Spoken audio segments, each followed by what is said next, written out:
Joe Simon. His pencils were solid gold. Put simply, Jack was the finest storyteller the comics ever had. It was a privilege to know him, work with him, and call him my friend. Stan Lee. I used to marvel at the way Jack drew. He would draw something as if it had appeared in his mind and he was just tracing what he had thought of already. I never saw a man draw as quickly as Jack did. Neil Adams. That little guy behind that desk, chomping on the cigar, he was a genius. He set our business up. We all followed him. Frank Miller. Jack, in many ways, epitomized a certain generation with a genius and talent, and was able to give his fullest expression a form that was so much under his control. He was able to do it freely. While he was obviously absorbing the movies and trends of his time, regurgitating a certain number of them, they were all coming through Jack Kirby's filter. And that kid from the Lower East Side who fought the Nazi Bund members was able to deliver consistently something transcendent. Darwin Cook. The thing I admire most about Jack was the example he set as a man. He was a total pro, creative, brilliant, and he understood how to marshal that in service to what was most important to him, his family. Jack Kirby could have been a golf caddy. He would still have been an inspiration to us all. He was just that kind of man. Father, friend, soldier, artist, futurist, visionary, legend, the king. This is Comic Geek Speak episode 1663, Spotlight on Jack King Kirby, Part 1.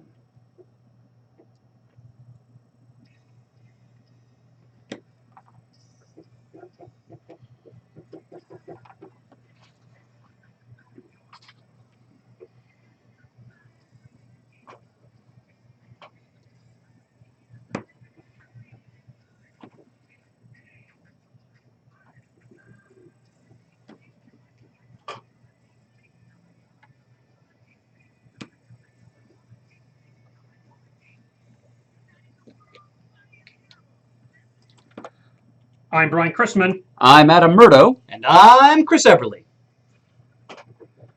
And welcome to the show. We've sort of teased about this Indeed. For quite some time. A spotlight on Jack King Kirby, because as we record this, it's August of 2017, his birthday month. Of course, he was born on August 28th. That's correct, my friend. Of 1917. That's correct. 100 years ago. So, like so many other, I'm sure, like podcasts, news sites, comic companies, comic creators, this is our little salute to Jack the King Kirby's 100th birthday. And a big salute to Mr. Chris Eberle over there, who did yeoman's work. He's been working on this for literally months. Since April, yeah. Yes. So we also want to thank everybody who has actually, hopefully, watching this video through YouTube, because we think we've got it working, so we're going to have some images and some chatter going on here to... Maybe not too much as far as music. You might not hear the opening theme song, but hopefully you can, see us gesticulating, and also some of Chris's very choice images for this episode. And pantaloons, you gesticulate. It's an epic experience. But before we go any further, we must pay homage to our sponsor. This episode of Comic Geek Speak is brought to you by SuperheroStuff.com. You can go to for all of your Superhero stuff! Yes, my goodness. We mentioned it many times before. Looking for anything geek-related for anybody you know, wife, father, husband, son, daughter, nephew, neighbor, clergyman, whatever. This is where you want to go. They've got all your geek stuff covered, whether it's, T-shirts, hats, hoodies, PJs and undies, belts, accessories, home office, you name it, they've got it. And I'm sure they've got all kinds of things. Jack Kirby, he's created so many characters. They have so many shirts, I'm sure, whether it's, T-shirts, sweatshirts, hoodies. I'm sure they've got some. I'm actually wearing, this is not a superhero, this is actually an Avengers shirt. I don't know where I got this from, but it has the letter A on it. My little homage to Jack Kirby, if you will. And Chris, what do you have on there? I have a Kirby Galactus image. Yes. So yeah. Indeed. And again, they're always adding new things to superheroes. So I'm sure they have things for the upcoming Thor movie later on this year. Thor Ragnarok. Yes. Another Kirby creation there. Very much so. Yes. So, and they always have many, many coupons, discounts. Check out their website frequently. Subscribe to their emails. Like them on Facebook. They actually sometimes show videos of the new things coming in. So check them out. Superherostuff.com for all of your superhero stuff. Wow. So this is going to be part one, as you said. This is going to be a two-parter at least. So hopefully you're strapped in. Maybe get some snacks. Pants, Loosen your belt. I may trek out here to your fabled homeland. Yes.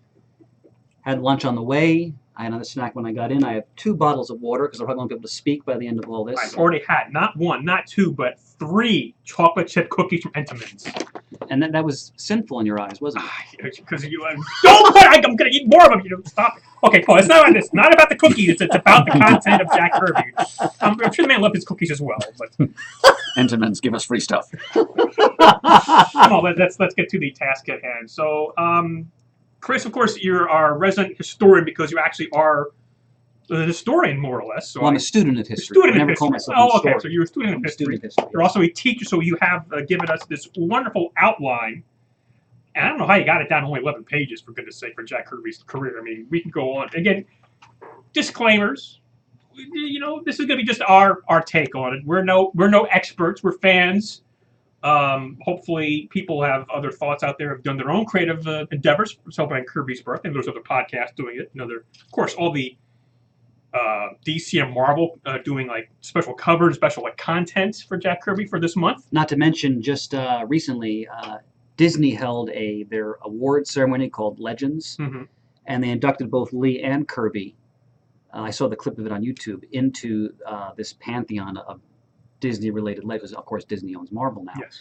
And Lee was there, and the first thing he said was when he got up to the rostrum was, "I'm really glad you honored Jack." Then Neil Kirby, Kirby's son, got up, and he talked a bit to his father, and he also acknowledged how Stanley just lost his wife, unfortunately. Yes. Just recently. So right through the present day, the impact of Kirby cannot be overstated.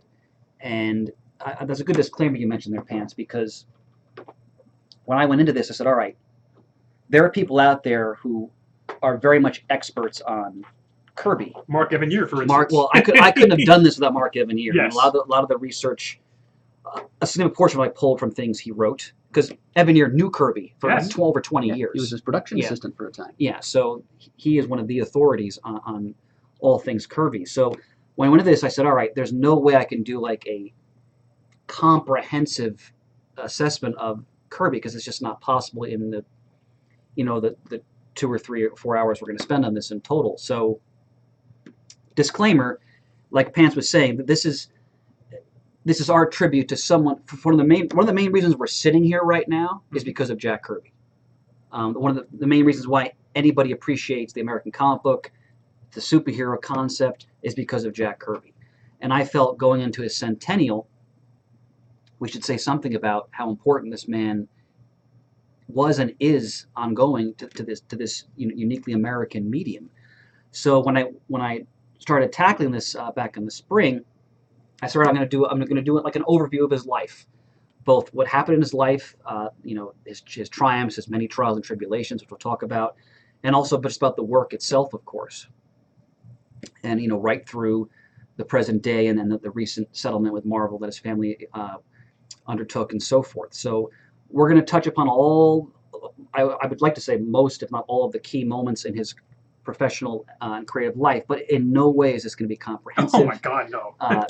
There's probably going to be some mistakes in here. Well, hopefully not. But it's I just please on the forums, feel free to to come on in and add your own knowledge, your own experiences.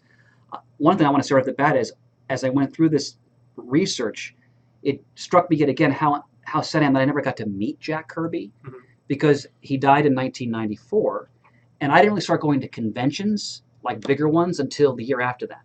So I never got to meet him. I'm sure some of our listeners have met him, and we'll talk a bit about what he was like in conventions in the second part of this spotlight.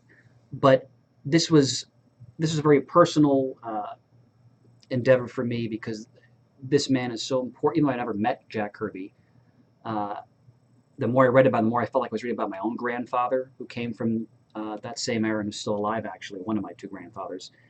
And this is an extraordinary individual on every level, and I hope we can, in our own humble way, we can pay tribute to everything that he accomplished here.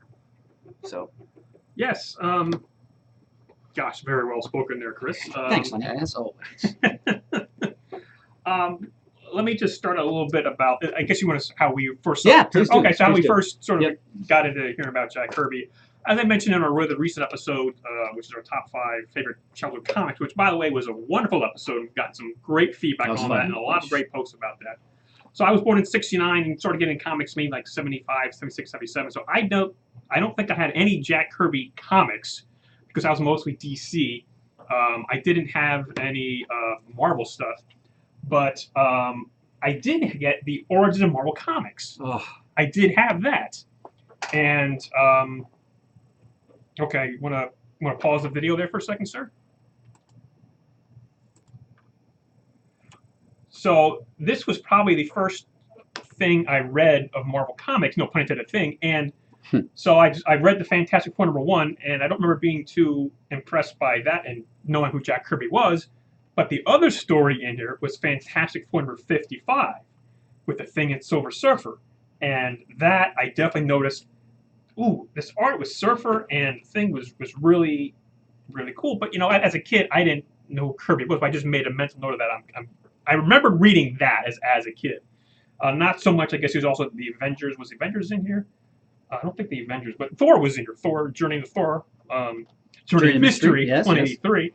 And then, yeah, I guess you had Thor 143 he also did, which has some tremendous images in that as well. So that's probably my first exposure that I can recall to reading and seeing Jack Kirby's work. And I don't remember much about him until probably sometime in the late 80s, early 90s when I got back into comics. I'm sure I caught up and heard of him and did research on him. And I enjoyed his work, enjoyed his things, and have ever since. I've been lucky enough to have a few original pieces of Jack Kirby comic art pass through my hands, including 1 or 2 covers. I mean, I'm talking like Thor Silver Age covers. I've sort of had my hands on them, and they said, "Get your hands off the pants!" So, you know, only for a few seconds. But third person. Go ahead.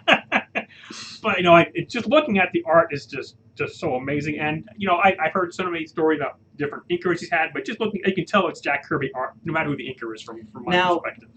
His original art in general, are we talking 5 figures up, regardless of what it is, in your experience? No. I mean, there's some of the more recent 80s stuff, like some of the top stuff, some of the Pacific or those kind of things. Probably 4 figures. I'm sure you might be get some for 3 figures or whatever. If there's if it's panel page with no one in costume, that kind of thing. I wish I was more up on my actual Kirby art, but of course, there's whole stories about his original art and ownership. We'll get into all that. And there's also things about recently coming to question. The auction house has been told not to sell his art and sort of things, which I'm not going to get into, but it's a pleasure to see his art. I enjoyed his work. I'm enjoying listening to this episode just with you talking because you know so much about it. I'm going to be learning. One piggyback question, though. Certainly. When you go to the various original art shows, do you see a lot of Kirby artwork on display or no? I see some on display. Okay.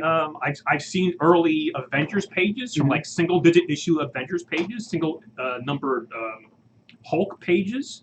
Wow. Yes. And I haven't necessarily seen the goods, like the really good stuff, because who knows if it even exists. We'll get into all that too. Yes. But so that's sort of my little introduction into Jack Kirby. Brother Mert? Well, my introduction to Jack Kirby is even more little than yours, Brian. Okay. I'm 10 years older than our illustrious producer over there. Say that again? 10 years younger, I'm sorry. Well, I'm not the one of the two of us who's a math major, you see. 10 years younger, born in '79. First time I can recall hearing the name Jack Kirby was actually in promo ads that I'd seen for the Topps Kirbyverse line. Yes. The whole Secret City saga presented in glorious Kirby chrome. So the word Kirby was used often enough in those ads for me to get the idea that it named someone or something important. And eventually I figured out it was a person, and someone who had been pretty foundationally important in superhero comics as we understand them. And I looked at the promo art that went along with those ads of like Captain Victory and Silver Star. Those characters originated in Pacific and That's correct, brought in by Topps for that early 90s. I think it was 93. Kirbyverse thing. The art style was recognizable to me. It looked very much like lots of samples of reproduced images of comics art from the 60s and 70s that I'd seen here and there in price guides or Wizard or what have you. And so it didn't take me long to figure out that this Kirby person was a very important figure in the evolution of superhero comics in the 60s and 70s.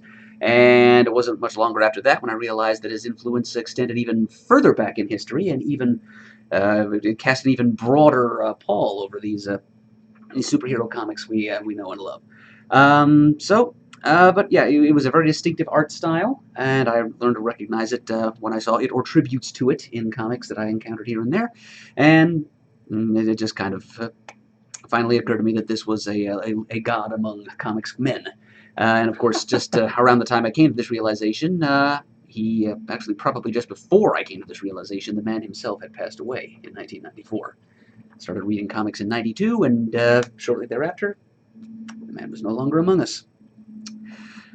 So, yeah, that's kind of how I became aware of Kirby.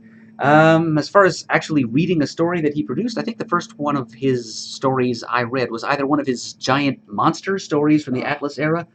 Marvel produced a miniseries called Monster Menace sometime in the early 90s, which is just reprints of the old Atlas era stuff, much of which, of course, was Kirby.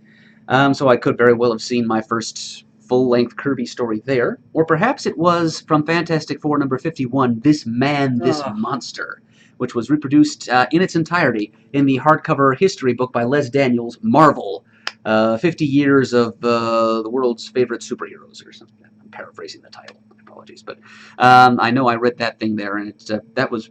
the Five Fabulous Decades book. That's what you're talking about. Yep, so the one with the big picture of Spider-Man on the cover. Yeah.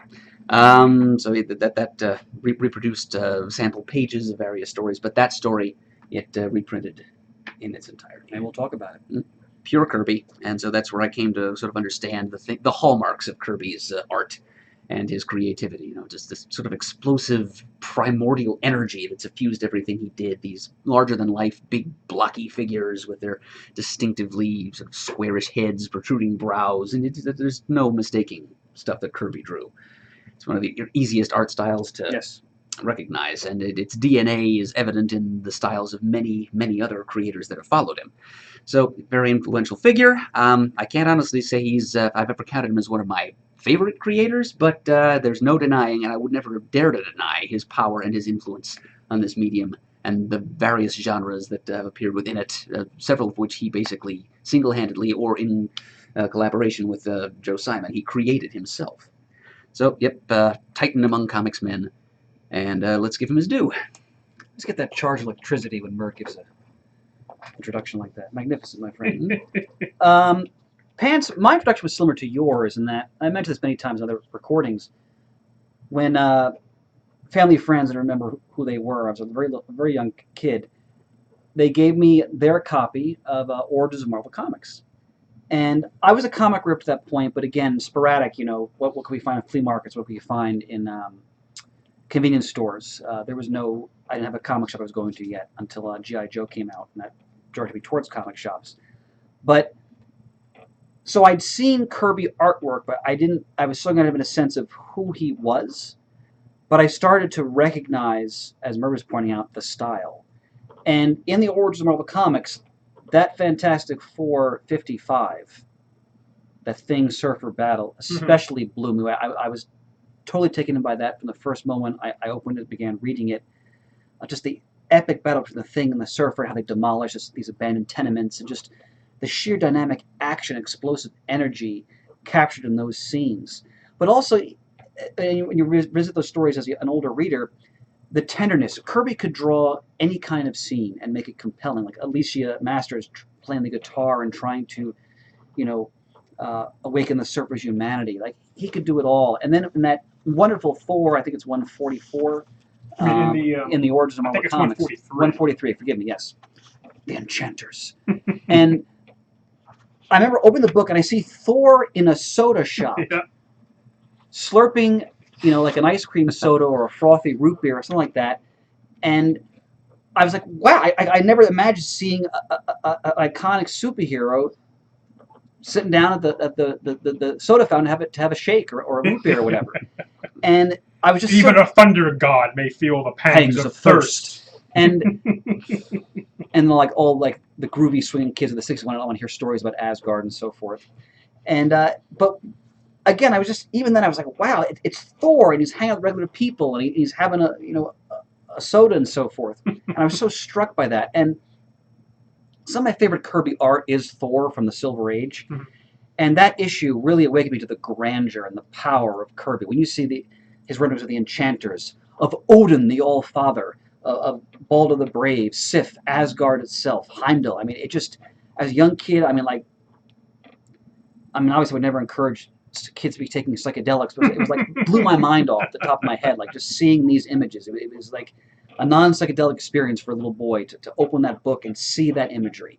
And the other experience I had with Kirby, I've mentioned this many times, like Murd's fabled Diefenbach collection. The pile of comics my cousins gave me, one of the comics was from Kirby's Bronze Age Captain America run, which we'll talk about in part 2, which is very trippy and really fun, but it's people have different takes, and we'll talk about the pros and cons, how people view that period. But in this particular story, I don't have it in front of me, I don't remember the issue number. He's fighting Arnim Zola, and I know there's a scene where Zola sends like the sort of like automaton out to fight him, and the thing's helmet flips up off the top, and you see there's like a living brain pulsating underneath. And I was like, as a kid, I was like, oh! And pure Kirby, like that type of just wacky, heightened sci-fi type image, creepy and awe-inspiring at the same time. And from those few stories forward, I was just in. And as I got older, I began to realize, okay, this guy named Jack Kirby, and people calling him the King, and I started to read more and more of the stories and absorb the art and read more and more about him. And as I got older, I became a just devoted fan of his work, and I read more about him as I got an adult. I also became a fan of the man himself, based on all that I've read from his interviews, people who knew him. And again, these episodes owe a great debt to people like Mark Evanier, Mike Royer, different people who knew and worked with Kirby, and have, on the record have spoken about him at great length.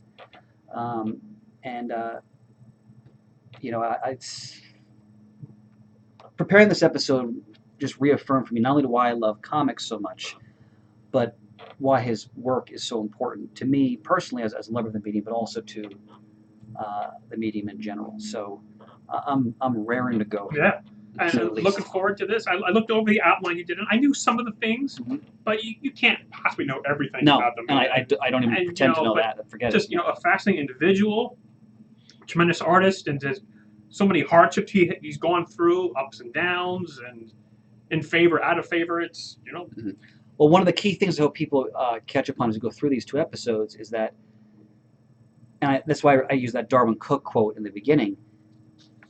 When I think, one of the things I think about Jack Kirby, I think about dignity, and I think about class and grace.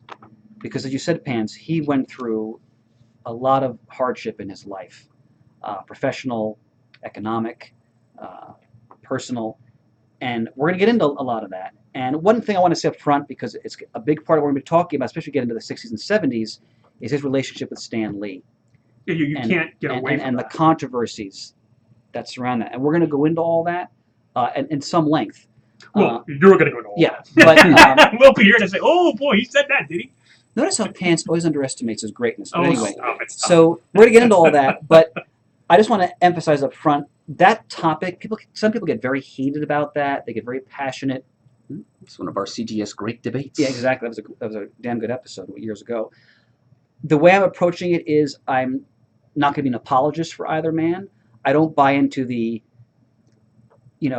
Stan Lee created all of it. I think that's nonsense. Nor do I buy into Stan Lee did nothing. I think that's nonsense too. Stan Lee is an equally vastly important figure in the American comic book medium, and I'm going to give him his due as well. And I've talked about Lee many times throughout many of our recordings, but this is a Kirby-centered episode, so naturally it's going to be from his perspective and the perspective of people who were around him.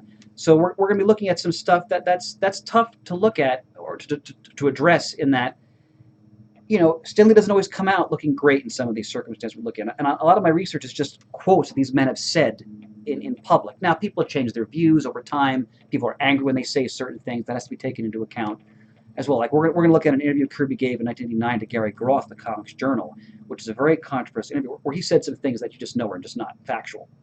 But the guy just went through a brutal campaign against Marvel to get his artwork back. So that's going to have an impact on how you feel when you give an interview like that. But my goal when it comes to that topic is to try to be as fair as I can with the information I have at hand.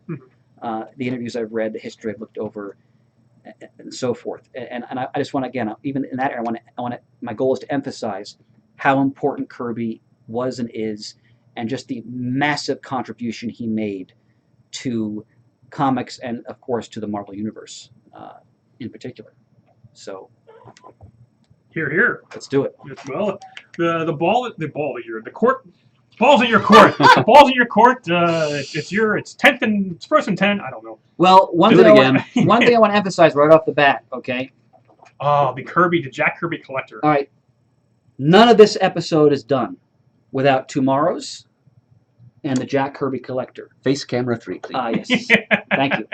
A lot of the research was pulled, not all, but much of it from Kirby collectors and other Tomorrow's publications. Again, if you are a lover of comic book history or interested in comic book history, this company is a vital, hell, I'll be melodramatic, it's a vital national resource, okay? Melodrama is encouraged. Yes, indeed. The comic book medium is one of the great indigenous American inventions, and this company celebrates it better than anybody or anything.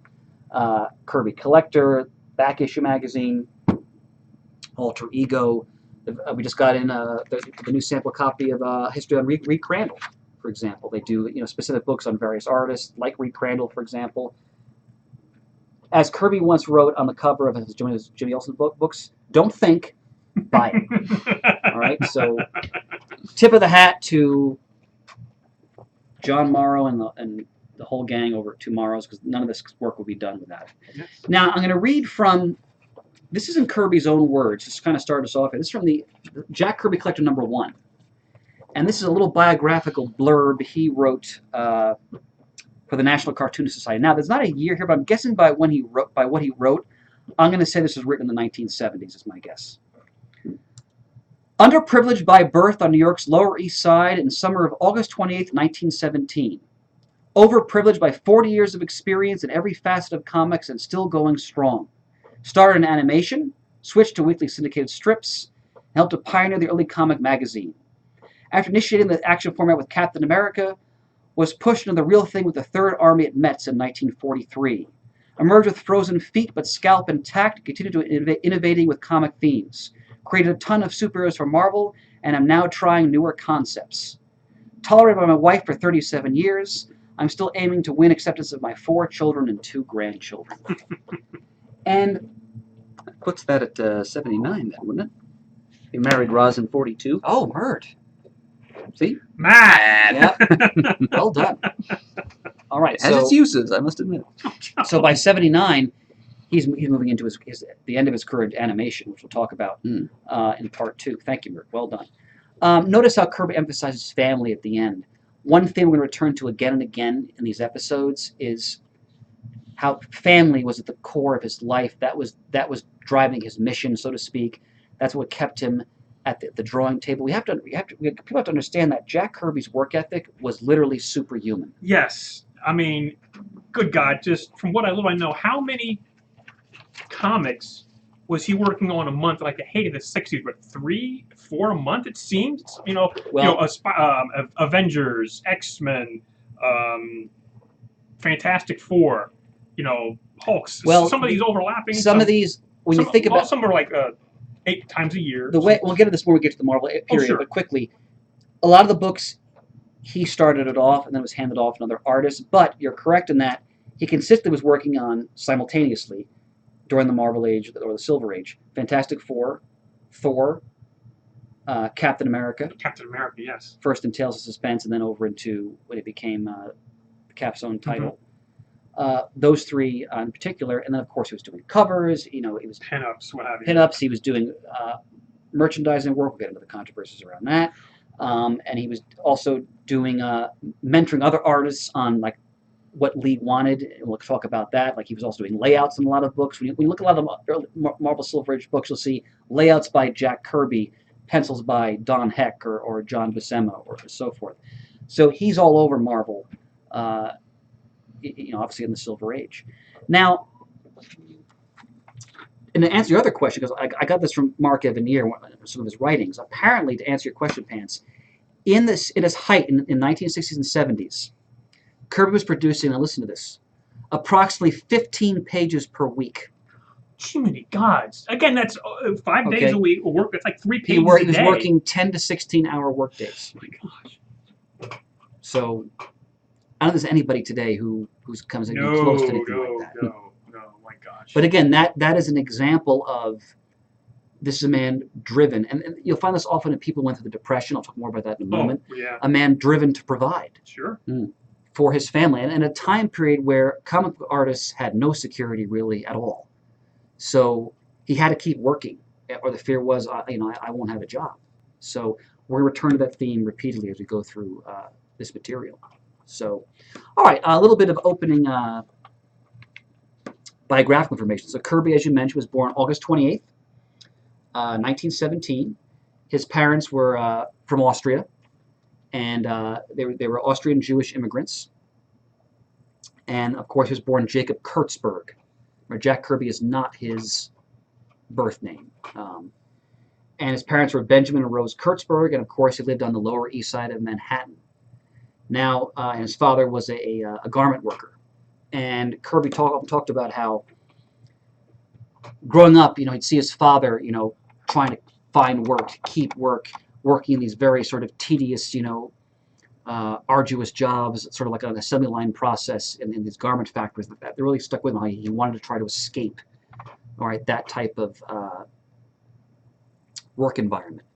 Now, let's talk a little bit about the world Kirby came into, because this is the early 20th century, right on as World War I's coming to an end, right on the eve of the Great Depression, and we have to try to, and it's difficult, but if some of us have grandparents who are still alive at that time, we have to think about and try to appreciate what people had experienced back then. I mean, we all have problems today. Some have greater problems than others, but most of us, you don't have to worry about, am I going to be able to feed my family, on a regular basis? Is my job secure? Some people have those issues today, some don't, but in general, most of us in the United States, we have hopefully some semblance of security, and there's also sort of cushions in place since the Great Depression that you can fall back on provided by the government and so forth. None of that existed, all right, in 1917, 1927, or 1937 to 30s as Kirby is coming into manhood. None of that. So if you wanted to take care of yourself and your family, you had to work. And you had to hustle, and you had to try to find work and keep work. And Stanley will talk about the same thing. Growing up, his parents like trying to find work, keep work, provide for the family. My own grandfather, who's still living, he left high school at age 15. He was a bigger guy, so he lied about his age and joined the National Guard to get money for his parents, essentially. Very few people didn't finish high school. Why? I need to work, right? I mean, college. College is for the elite. Nobody went to college. Very few people went. So this is a very different time, and it's a hard Scrabble time. And when the Depression hits, as you get into 1929, into the 1930s, Kirby's family, like most families, is really in the teeth of that. And he lived on the Lower East Side of Manhattan. And we're not talking about gentrification. These are tough neighborhoods. This is a tough time. And you had to struggle. And Murray just put up the image of Street Code. Now you talk about Kirby art that is simply breathtaking. This was done actually in the 80s for an independent publication called Argosy.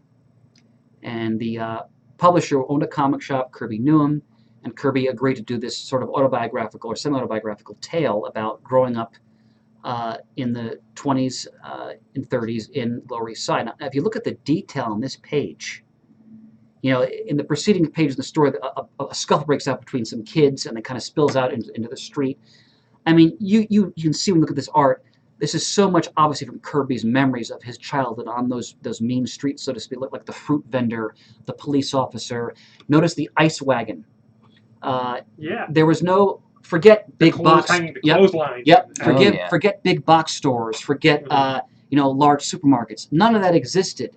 The milkman, the iceman, they came to your door. You notice the vegetable or fruit vendor there on the street. That's where you'd buy a lot of your groceries. Or a small corner stores. Our economy was totally different the way it was structured back then than it is today. Most people, by today's standards, were poor. Most people, were what we probably call working class today. The middle class, that really explodes more after the Second World War. So Kirby grew up in that world, and I'm going to read a quote. This from the Groth interview from 1989. Where I came from, everybody was an immigrant. My people were from Europe. My family came from Austria, both my mother and my father. We lived on New York's Lower East Side. The value of money was different then. We paid $12 rent a month, and a nickel was worth maybe the equivalent of $1 today. It was very hard for a young man to get a nickel from his mother, but somehow you managed. When I visited New York, somebody thought it would give me a big thrill if he took me down there where I grew up, and I'd be thrilled by the sight of my humble origins. And I hated the place. I wanted to get out of there. And he says, I hated the place because it was the atmosphere itself. It was the way people behaved. I got sick of chasing people over rooftops and having them chase me over rooftops. I knew there was something better. Instinct told me that it was uptown. I'd walk every day from my block to 42nd Street where the Daily News was, where I could be near the Journal, the Hearst newspapers. I'd run errands for the reporters. My boss was playing golf in the office. And I was shooting golf balls with an upturned telephone book. See, that's the kind of job I wanted. My father worked at a factory like everybody else's father. So these are the forces that shaped young Jacob Kurtzberg. And seeing his father struggle as a garment worker, he said, I don't, that's not the life I want. And we talk about Kirby as an artist. He was essentially self-taught. Murd mentioned it in our introduction how the way Kirby's sense of anatomy and just how he would draw poses or gestures and how they don't seem, they're like super realism. It's not like they're like John Buscema, where it's looking at someone who like studied Raphael paintings. It's exaggerated. That's the style he developed just on his own. He went to the Pratt Institute very briefly, and then they told him it wasn't for him, and he left. He would take like charcoal and draw like on the concrete and like the stairwells of his apartment building as a child. He would read pulp magazines. I'll read you another quote from him about that. I came out of school one day, and there was this pulp magazine. It was a rainy day, and it was floating toward the sewer in the gutter. This is almost like myth. I love this. So I picked up this pulp magazine. It's Wonder Stories. It's got a rocket ship on the cover, and I'd never seen a rocket ship. I said, what the heck is this? I took it home and hid it under the pillow so nobody should know I was reading it. And of course, the fellows call me reading it or doing anything academic outside of school. I love the newspaper strips. I love Barney Google. I think that's what brought me into journalism. The comics are so large and colorful. The pages are extremely large. I used to love that. And Prince Valiant, of course by Hal Foster. It was astonishing, this beautiful illustration of the newspaper, and it was so different from the ordinary comic. So Kirby came up in a world. Notice he mentioned I couldn't tell the fellows, like his fellow street friends, that I was reading. Remember, he was part of the Kid Gang. Murd and I have mentioned this many times in other history episodes. The Kid Gang theme surfaces in both Simon and Kirby and then Lee and Kirby comics throughout Kirby's career.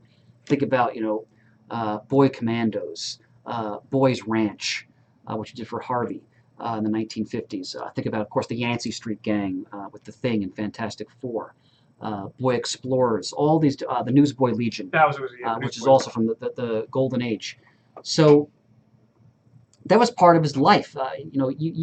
Kirby often has this image of being like he was a diminutive man, but a man who was tough, who was a scrapper, who wouldn't take guff, so to speak.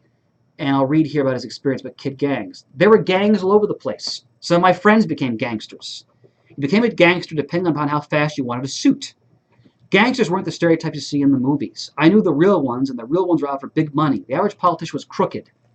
That was my ambition, to be a crooked politician. I'd see them in these restaurants, and they'd all hold these conferences. I'd see politicians who were supposed to be on opposite sides of issues all together at one table. I don't think it's changed much at all. There was violence because, first of all, there were ethnic differences in names. If you were small, they called you a runt.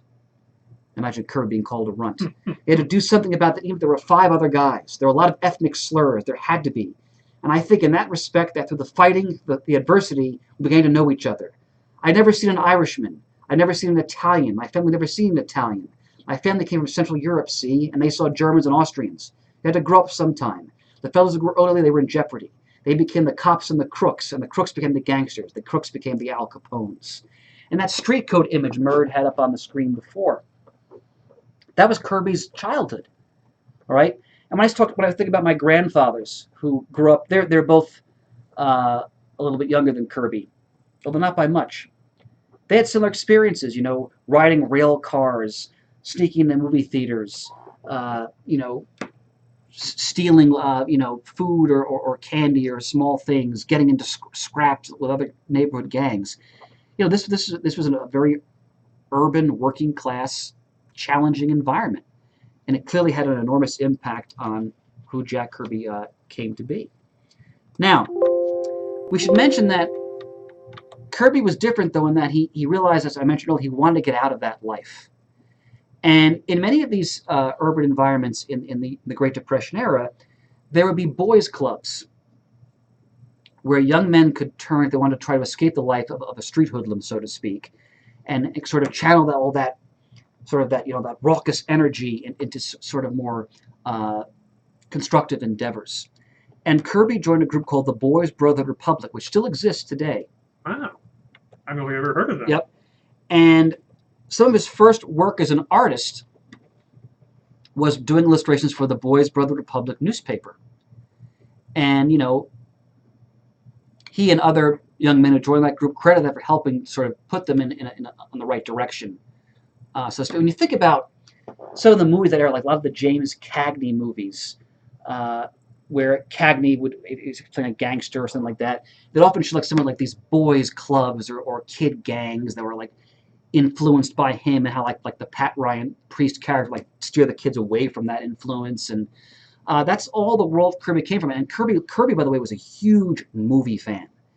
And I read in interviews where he'd say, you know what, I really wanted to work in movies. And one of the reasons why I moved to California, besides because his daughter had asthma, was he wanted to be closer to Hollywood.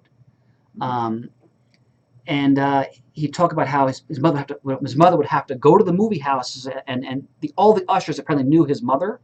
And so, yeah, we'll get him. And he was in the movie house, you know, watching the movies he'd loved over and over and over again.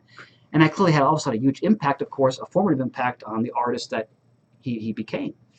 Now, so Kirby's first professional work, and again, the drive to provide, all right?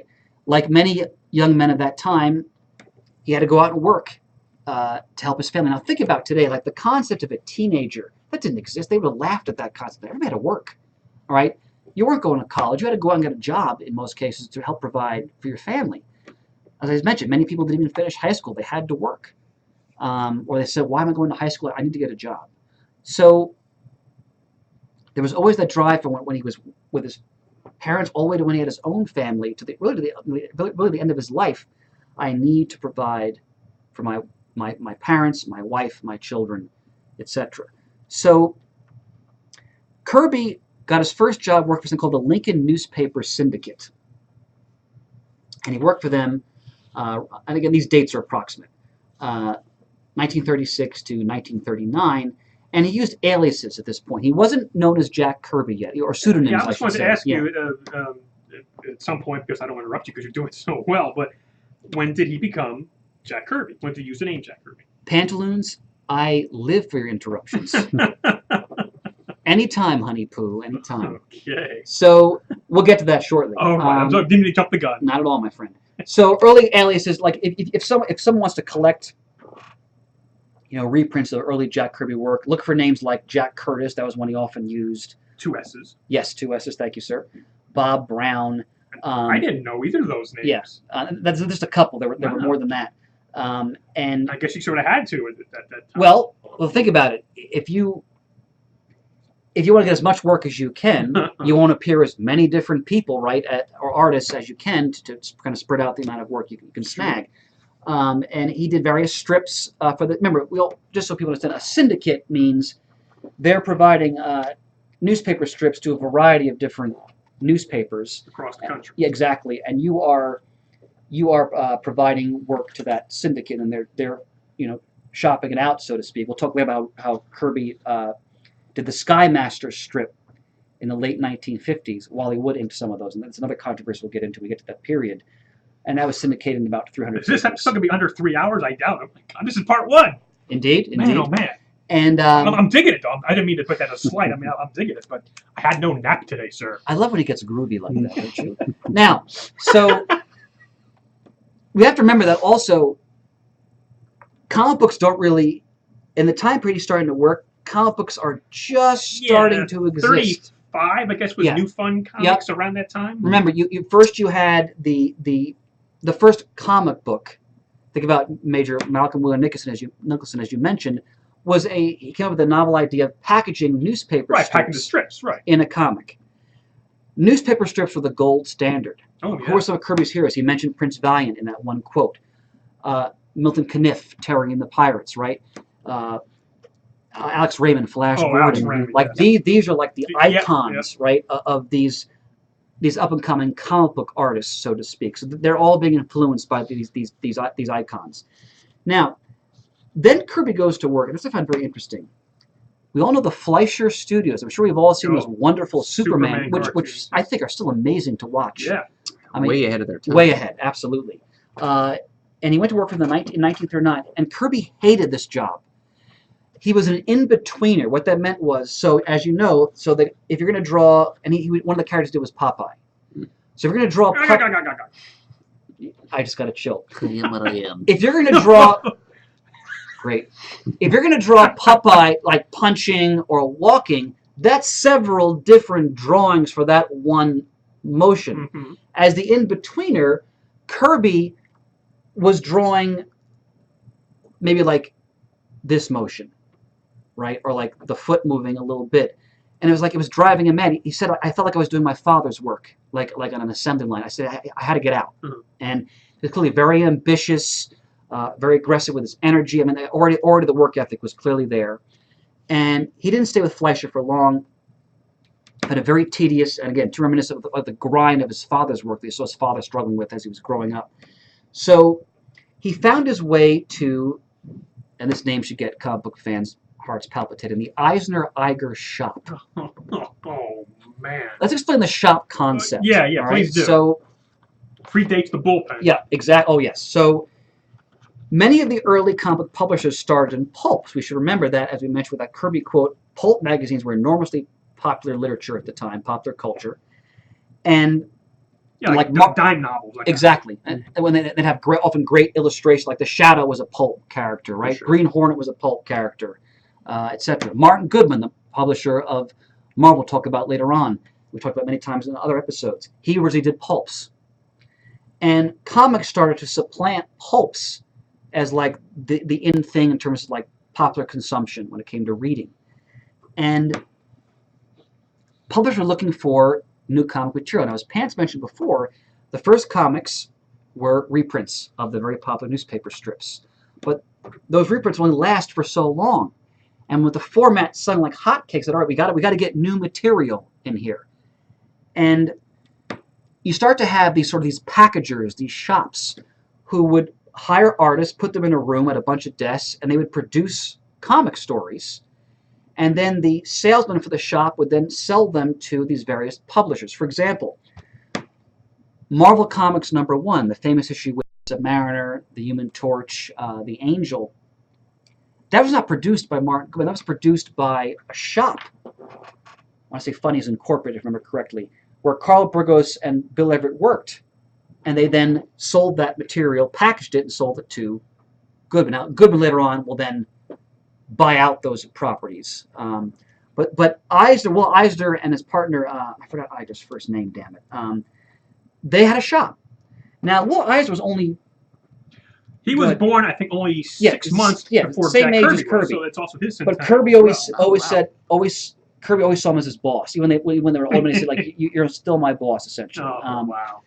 And Eisner, now, Will Eisner's, that's a whole other episode in itself. I bet it is. Basically, when you talk about who are the most important creators in the history of the American comic book, there are two names that should come up automatically: Jack Kirby and Will Eisner, essentially.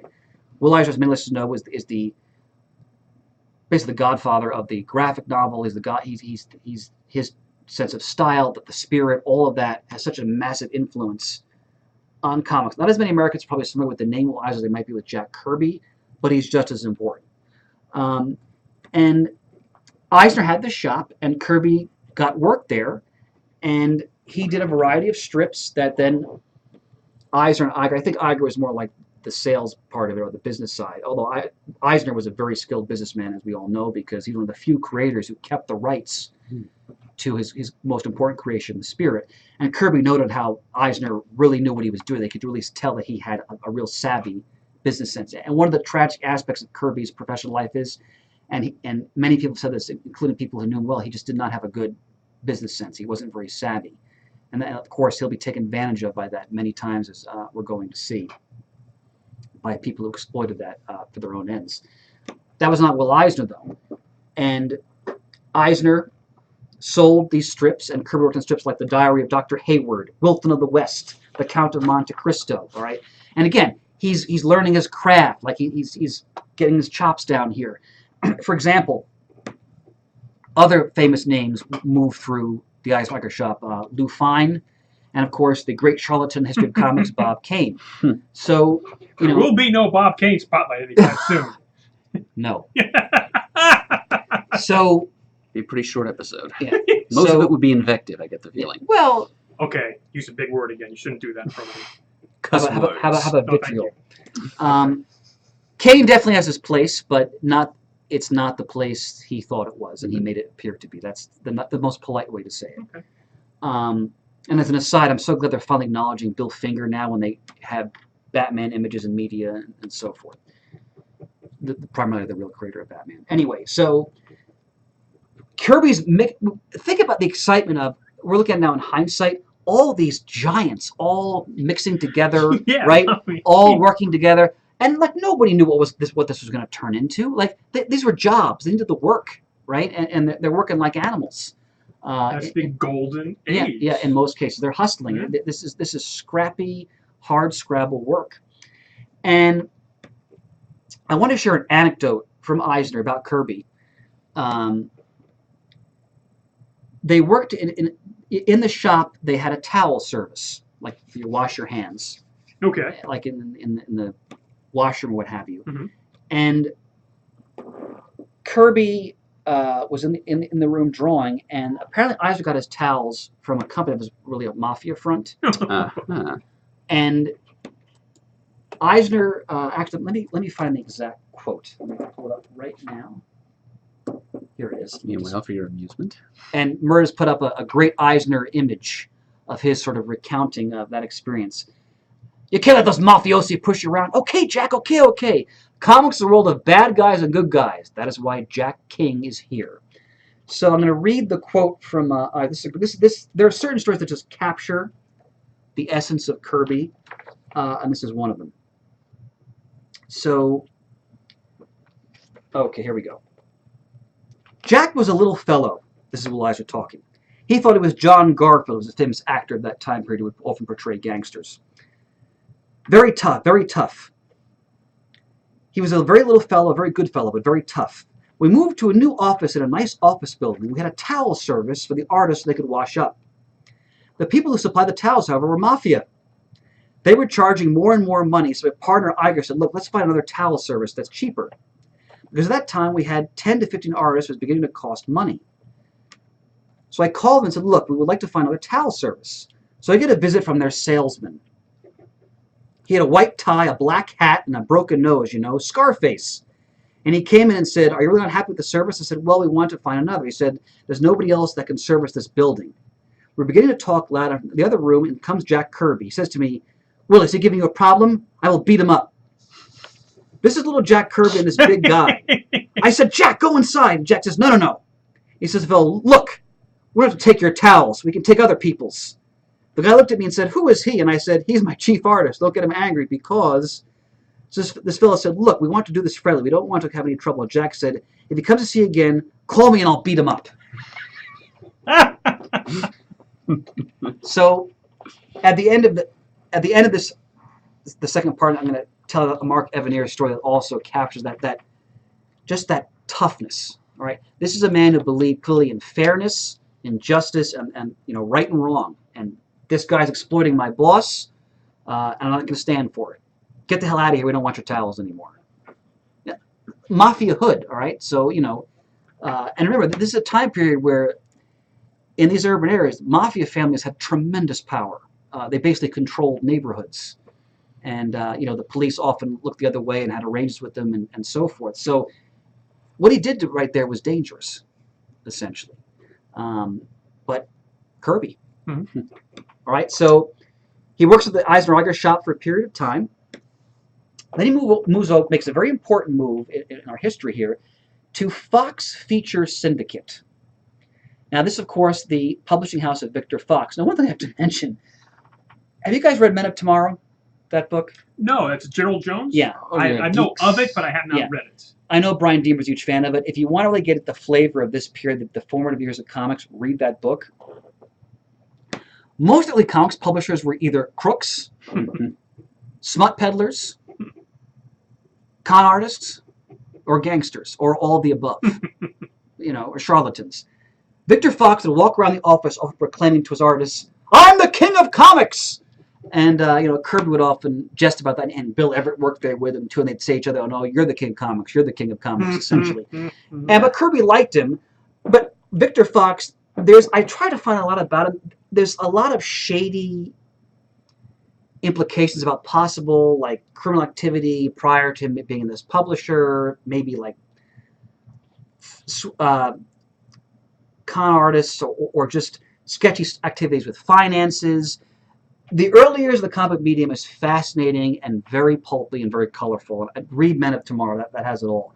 So we may know Victor Fox because he had hired Will Eisner to produce a character like Superman. You familiar with this, Murd? Wonder Man. Yep. Yes. And DC sued that right out of existence. Mm-hmm. It might have been even one issue. It was very brief. 2 at the most. Maybe 2. Okay. Wonder Comics, I think they called it. So, didn't he work? Fox, it is. Didn't he work as an accountant at National, which became DC later on? I'm glad you mentioned that. Thank you. Saw the sales figures for Superman. I don't know. It may be apocryphal. I don't know for sure. But the story goes, he said, "Oh, I'm going to open my own company." So, Fox was definitely a colorful character. And he brought in all these artists. And he was bringing his own artists, so he wasn't just relying on a shop. He was bringing in his own artists, which started to happen more and more. And what's important here is that Kirby meets Joe Simon. Now, Joe Simon, McCartney meeting. It's one of those just amazing collaborations. Yep. And Joe Simon was the editor. Fox hired him as the editor of his comic book line. For example, Simon was doing the Blue Bolt character, which Murd may have heard of. I have, yeah. Yeah, at this time period. Now, Joe Simon, the Simon-Kirby relationship is one of sort of those bedrock partnerships in the whole history of the American comic book medium. So much of what we love about comics, we owe really to these two men. A lot of the genres that became just matter of fact, we just always assume are there, it's because of Simon and Kirby. Now, Joe Simon was a very skilled artist in his own right, especially when it came to cover layouts. He did a lot of inking when he and Kirby worked together. And as Kirby often acknowledged, Simon was far savvier when it came to the business side of things. And Simon was often the one who would negotiate with editors, with publishers about, their share, what kind of work they would be doing. And they're going to be partners for about 16 years, where they're going to work together steadily. And in that time, they're going to produce some of the most groundbreaking work in the history of the American comic book medium. Now, Simon also, his father was also a garment worker. And Simon joked that, or Kirby once said, Kirby's father made pants, whereas Simon's father made whole suits. So Simon always looked very impressive when he came into an interview because he had a full suit that his father would make for him. And the image Murd up now, look at these two hungry young artists there. I mean, that is a classic image of Simon and Kirby. It looks like a boy commando's title page there that they've been working on. And Simon's definitely savvier than Kirby in terms of the business side of it. But when it came to the creative side, there was just a synergy. And they worked so well together. Kirby would often say, we did everything together. We don't know where one started and the other picked it up. But, Kirby was more so the penciler, but Simon penciled, Simon often inked, Simon did designs. For example, it's still debatable. It's more or less established that Simon actually came up with the image of Captain America. There's a famous drawing that still exists, which is considered the first image of Captain America that Simon drew. The shield and so forth, and Bucky and so forth. So these men, it clicked. I mean, think about most partnerships don't work out, but there was just that chemistry. Both men brought these tremendous strengths to the table, and it worked very effectively. So the two men begin to work together. Now Simon will eventually leave Fox. Simon was a very industrious guy. He did a lot of work on his own. We'll talk more about later on how he gets involved in other endeavors besides comics, for example. Kirby was always worried about, I got to feed my family. First his parents, then his own family. So he stayed at Fox longer than Simon did. And of course, while at Fox, he worked on, I wish Shane was here, The Blue Beetle. Mm-hmm. This is the newspaper strip of The Blue Beetle. Yes. So The Blue Beetle, of course, began... Anything you want to add about that movie? I'm sorry, Is go that ahead. the Dan Garrett Blue Beetle? Well, yeah, not the same Dan Garrett Blue Beetle that we might remember. Okay. He was a cop, the Golden Age version, Okay. a beat cop, as opposed to the archaeologist he was at the Charlton series. Okay. And he spelled his name with only one T, as opposed to two. And Okay. he took vitamin 2X to gain superhuman powers, and he had a kid sidekick named Sparky. Of course he did. Yeah, of course he did. Who Another doesn't? historian in the mix. Gold here. Age is tremendous. So, yeah, anyway, there was a newspaper strip, and it lasted only 3 months. Okay. But Kirby was there. Yes, he was. And so Kirby's working on that and other features for Fox. And he also began freelancing, with Simon. For example, they would work on Simon's Blue Bolt concept, which Funnies Incorporated, that packager, was farming out to publishers and so forth. Anything you want to say about Blue Bolt? About the character? Yeah. Real name, Fred Parrish. He was a football player who was struck by lightning. He was being airlifted to a hospital when his plane was struck by lightning again. Fantastic. So lightning struck twice. But the plane happened to crash near the hermitage of a benevolent mad scientist who performed an operation on him and gave him superpowers, which he naturally turned around and used to fight crime. That's the Blue Bolt. What I love about the Golden Age is you can just come up with any concept. Yeah, that's and a whole other story about we can go on. Yep. But All Blue kinds Bolt, of tangents. Stay Blue on Bolt target. was Simon's. Stay on Blue Bolt target. was Simon's concept. He created it, and he brought Kirby in to work with him on that. Starting in issue number 2. Well done, my friend. Well done. So this partnership is a borning. It's flourishing. Well, of course, we return to that shortly. Now, at this point, we have to mention the most important partner in Jack Kirby's life, more important than Joe Simon or Stan Lee, which is Rosalind Roz Kirby, his wife, who I want to say she outlived him by 4 or 5 years. Roz, as she was affectionately known, was the bedrock for Jack Kirby. Like, she was his foundation. She was his partner in all things. She always supported him. We'll talk a bit about how Kirby was a terrible driver. So she would often drive him. She would drive him everywhere. She sometimes would ink for him. She went through every struggle with him, the stress of dealing with the different publishers and the controversy with Marvel and so forth. She was the bedrock of his life, essentially. And I'm going to read a quote about how they met. A lot of this reminds me of my own grandparents, like just the same sort of feel, and which is just very comforting. Okay, here we go.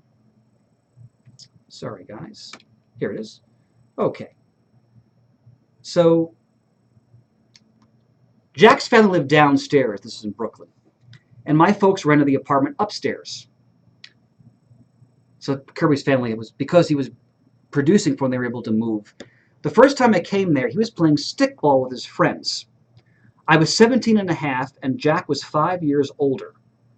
His parents and my parents were getting acquainted, and he came over to me and started talking. The first thing he says to me is, "Would you like to see my etchings?" I don't know what the word etchings meant, and he said, my drawing. So I said, oh, sure. So he takes me to his bedroom. Now, this is the 1940s, 40s. so, Early 40s. Yeah, and I 40s, thought, what could happen? My folks are there, his folks are there. And that's the first time I saw Captain America. I never read a comic book in my life. And she mentioned also how, she found him attractive. She said to her sister, like, I wonder what he looks like in a bathing suit. And they started dating. And I was reading how they dated for maybe a year, then they got married. Remember, back then, people got married a lot younger than people often do today. Again, the concept of a teenager did not exist. Once you hit your teens, you were considered an adult, and you had to take on adult responsibilities often. There's one story where I'm paraphrasing, where she said, she was also seeing some other guys, and Kirby would come over and say, "You're not seeing that guy anymore." Essentially, not like in a menacing way, but like he was just like, I want to be with you, and so forth. And eventually, he'd give her a ring. And here she writes about Kirby's driving. See, again, this is how she was always there to help. Well, Jack's head was always in the clouds. He never concentrated on his driving, so he'd go over curbs. There's one time where it was daylight, the sun was shining, and he actually hit this police car in the back. It didn't cause any damage. The officer got out and said, "What do you think you're doing?" So, of course, Jack apologized and everything. The guy shook his head and he didn't give him a ticket. He couldn't believe that he hit him in the middle of the day. So she clothed him, she fed him, she would drive him, and she would often, because as we said, Kirby worked into the wee hours of the morning. She'd often get up and say, "All right, Jack, come to bed." Or she often would call him Kirby, come to bed, essentially. She called him Kirby. Yep. So, and by the way, Pat should mention, by this point, he's calling himself Jack Kirby. Okay. Yeah. As we get into I don't remember the exact year, but as we get into the 1940s, he takes the name. Now, some critics... 42, I think, is when he officially changed it. Magnificent. See, again... I'm your backstop. Yep. Going into battle, this is the man you want by your side. You got that ammunition tin? Thanks, nerd. Big hot bucket full of it, right? Indeed. So, some people accused Kirby of disowning his Jewish heritage, which would enrage him. He just felt that the name had a certain power and identification to it that would serve him well in a professional capacity. But Kirby was always proud of his Jewish heritage. So he and Roz get married on May 23rd, 1942. They met in the summer of 1940, and as I mentioned, she was the bedrock. When you read interviews of the two of them with Kirby, she's often there with him. And she'll often correct things like, "No, Jack, this is what actually happened," or because Kirby is like Stan Lee.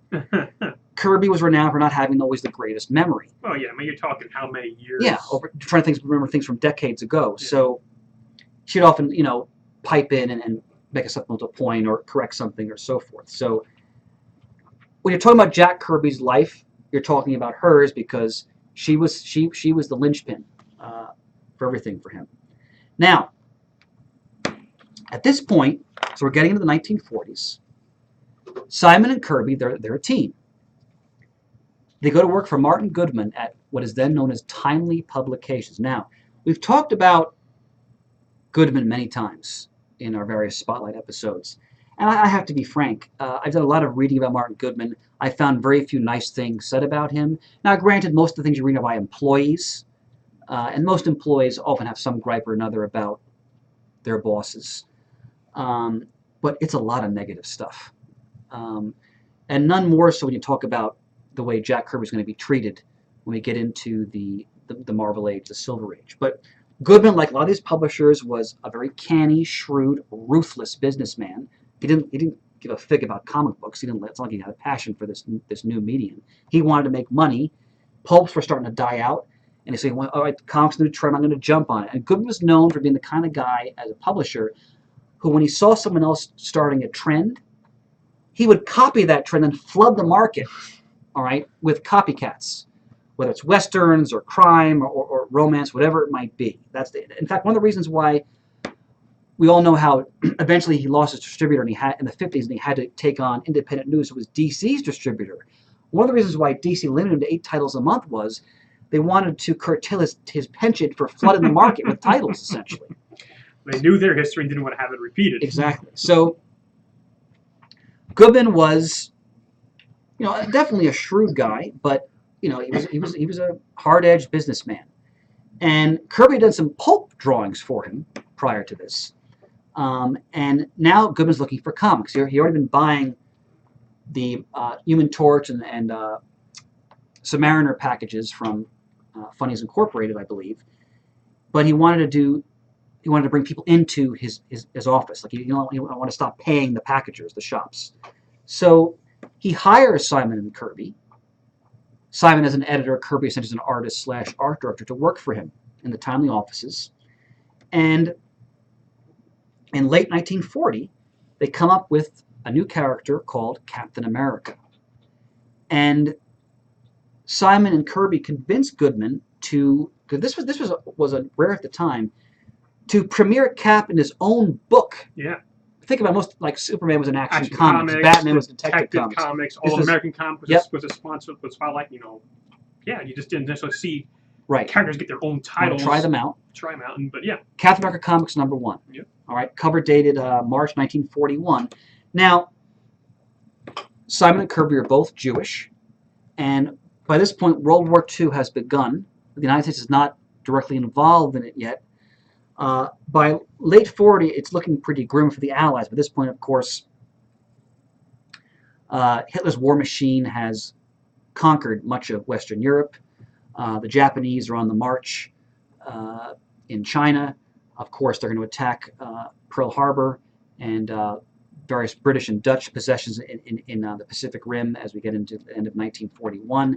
So the world is riveted by this rapidly escalating global conflict, and two young Jewish men felt, all right, we want to create a hero who can strike back against the Axis powers, and there's no better villain now than Adolf Hitler. So when you look at the cover of Captain America #1, which Murray, if you bring that up on the screen, my friend. Thank you. It's one of the most Pants, I think it's one of the most iconic images, certainly of the golden age and probably of comics in general. Cap punching out the Fuhrer, and there's Bucky saluting you in the bottom right-hand corner. Again, remember, it was typical of golden age superhero comics. The adult often had a young sidekick that younger readers could relate to. I mean, most of them had Green Arrow, Batman. Did Blue Beetle have one? I think he did. Yep. Yeah, Blue Beetle. Sparkington J. Northrop. There you go. Sparky for short. Yep. Well done, my friend. Human Torch had Toro. Mr. Scarlet had Pinky. Yep. Okay. Stay on target. Target. But this one was most iconic covers of the gold and of comics in general, as I said. And this book was an enormous hit. Yeah. And just as an aside, I've seen this cover hundreds of times. I just noticed right now there's a television on the front cover of this comic book. It says right there, television, which is U.S. Munitions Works. Crap, I didn't even realize that, Pants. I mean, I've seen this image, again, anyway, just as an aside. That's a great, because television had been invented. Nobody had it. Exactly. Yeah, that's why they needed to label it to make sure people understood what it was. Exactly. You'd see that, like, it would be at the World's Fair, for example. But you know what, Pants, clutch moment, because... Clutch. I gotta add something to that. What I'd say at the beginning, one of the things Jack Kirby for is being a futurist, right? And throughout his career, right here, I didn't even notice this, he's bringing in ideas and technologies that are either just on the cutting edge or in some cases haven't been invented yet, basically. Pants, that gave me chills. Well done. Now, it was an enormous hit, you said. It was an enormous hit. Goodman was thrilled. Now, this is where, again, we talk about creator credit, royalties. You get into a lot of shady areas here because this is a new industry. There's no such thing as labor unions in this industry. A lot of times there weren't even contracts. And a lot of it was handshakes and verbal agreements. And supposedly Goodman promised Simon and Kirby 25% of the profits on Captain America. Now, Captain America, the early Captain America comics were selling millions of copies. And one of Goodman's accountants told Simon, he goes, look, guys, look, what he's doing is he's doing an accounting trick where he's applying most of the expenses of the business against Captain America. So he basically can give you nothing. the guy sounds like an utter piece of shit. I got to be honest with you. Again, very typical of that kind of hard-edged businessman of that time in this new industry. So they were basically getting, as Simon and Kirby saw it, they were getting screwed over.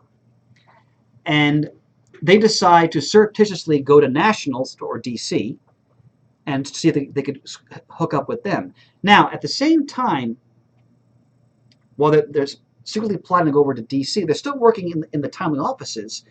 And one day, Goodman's company was a family operation. Like, his brothers were all involved in it and so forth, uncles, what have you. Nepotism? You're Yes. kidding me. And one of Goodman's relatives brings in this young kid. Yeah, this is Martin's cousin-in-law, named Stanley Lieber. He's an office boy. He's going to help you out. He's going to like you to run for sandwiches. He's going to, sweep up. He's going to do little corrections, whatever you need him for. And apparently they both liked him. He was very gregarious, young Stanley Lieber. Sometimes he played the ocarina in the office, which would drive Kirby off and nuts. But very exuberant, and eventually they let him write. Like Stan Lee's first published comic story is a brief prose story. Is it a Captain America 3? I forgot which number. So he starts to work for them, and they are plotting to go over to DC because they know Goodman's cheating them. That's how they saw it. And they told Stan what they were going to do. And one day, all of Goodman's relatives come in, they kind of circle them, and they go, "We found out you're going to go work for DC. Get out." Finishes Captain America, I think it was 10, and then you have to leave. And did Lee rat them out? Nobody knows. Lee insists he did. Now, a lot of other people at DC knew they were doing this, and this is a very small, intimate world, the comic book industry. Someone else may have said something. We don't know. The bottom line is they left, and they're going to go work for National. Now, the National publisher, Jack Kirby, he's one of the great, powerful publishers in the early days of comics. He worked with, of course, Harry Donenfeld when they sort of bought out National periodical publications from Malcolm Wheeler Nicholson, and they made into this giant, gargantuan industry based around Superman, of course. And they want to lure Simon and Kirby over. They're going to pay them more. And Simon and Kirby had a great arrangement because they basically set up their own shop outside of the National offices, and they hired artists, and like people like Mort Meskin, people like Steve Ditko, and they would package and sell work to National. And so they revamped the Sandman character. They created the concept of the Manhunter. And of course, their biggest hit, going back to the Kid Gang theme, were the Boy Commandos. All right. May I interject something? Please, my friend, please. I wanted to mention that the Boy Commandos were preceded in comics from Simon and Kirby, back over at Timely and Atlas, by their first Kid Gang concept, the Young Allies. Oh, that's right. Bucky and his little diverse friends. Well done, my friend. Was that Toro and... Well... am I thinking of something else? No, these Young Allies I'm talking about are just kind of a kid gang. Kid Gang, okay. Yeah, it's I think the teen supergroup concept came later with Toro and so forth. But yeah, I'm just talking about a bunch of regular fellers plus Bucky in costume. Their names were Jeff, Tubby, Knuckles, and Whitewash Jones, who was African American. Yeah, a little regrettable in hindsight, but yeah, that was the first kid gang that Simon and Kirby put together. I could wear the Boy Commandos image, my friend. Be happy to. Now, although it should be said that the Boy Commandos were preceded also by the Newsboy Legion by a couple of months. That's right, and Newsboy Legion also had, what was it, the Guardian, right? Was the adult sort of superhero caretaker, Yep, right? Superhero / beat cop, just all-purpose parental figure Guardian. Yeah, yep. He was like the unofficial Jiminy Cricket for these tough street kids. Well done. Now, the Boy Commandos appeared in 1942, sold 1 million copies. It was a huge hit. Yeah, again, just a million copies. Yep. In 1942. We rave today about a comic selling 100,000 copies in 2017. Just boggles my mind. 75 years later.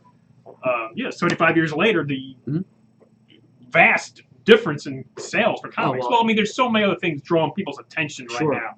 But you would think there's how many more people younger than they were back in the 40s. With how much more disposable income? Yeah, yeah, But yeah. you got to remember, Pans, the cost. there's a lot of different distractions today. Yes, exactly. The video and games. outlets. So I'm sorry, I digress. Let's bring it back that's to a focus. whole nother topic. But, Yes, exactly. but no, it's a good point. I mean, comics were one of the forms of cheap, disposable escapist entertainment in the country. Which is another reason why a lot of these issues from this era are so valuable, Of because course. you mentioned disposable. Yep. The war effort, the paper drives, and Yep. how, less than 100 maybe copies of Action Comics 1 exist. Yep. So we think. But You trade them, you roll them up in your back sure. pocket. GIs read them during the war. Yeah, yeah, yeah. Yes, they did. So, who knew? Indeed. So the Boy Commandos is huge, as Murd mentioned. It's part of the Kid Gang theme that Simon will return to again and again. They also introduced the Newsboy Legion. Just give us a brief background on the Newsboy Legion, please, Murd. Oh, sure. Yeah. Well, they were 4 tough, street-smart newsboys. Yep. Their names were Big Words, who was tall and rangy and had a large vocabulary. There was Scrapper, who was most clearly based on Kirby himself. Yep. Short kid, very pugnacious. There was Gabby, who was Italian-American and very gregarious, Yep. talkative. And Skippy. You've been muddled. There's always kind of, these kid gangs always seem to have one sort of generic, rough, good-looking waspy type. I'm trying to remember what his name was. Just a minute. That's why we keep Who's Who, the library-bound edition, here in the studio with us. So also on the shelf next to you back there is an original copy of Boy Commandos #2. Ah, which was that part of a box of comics? It was. It's actually right above the TARDIS there. I see it. Right. There's a small wow. pile of fairly yellowed. Yeah, that was sent to us as like a mixed bag of stuff. Is that not in a bag and board? Back in the day of Well, take a look at the condition of it, when sir. Jamie was still with us. Tommy, can you hear me? Thomas Tompkins. Thomas Tompkins. That is not here. I Holy just mackerel. happen to remember that. Murd, let's get. Can we get this on the camera? Big Words. His real name was Anthony Rodriguez, which I believe.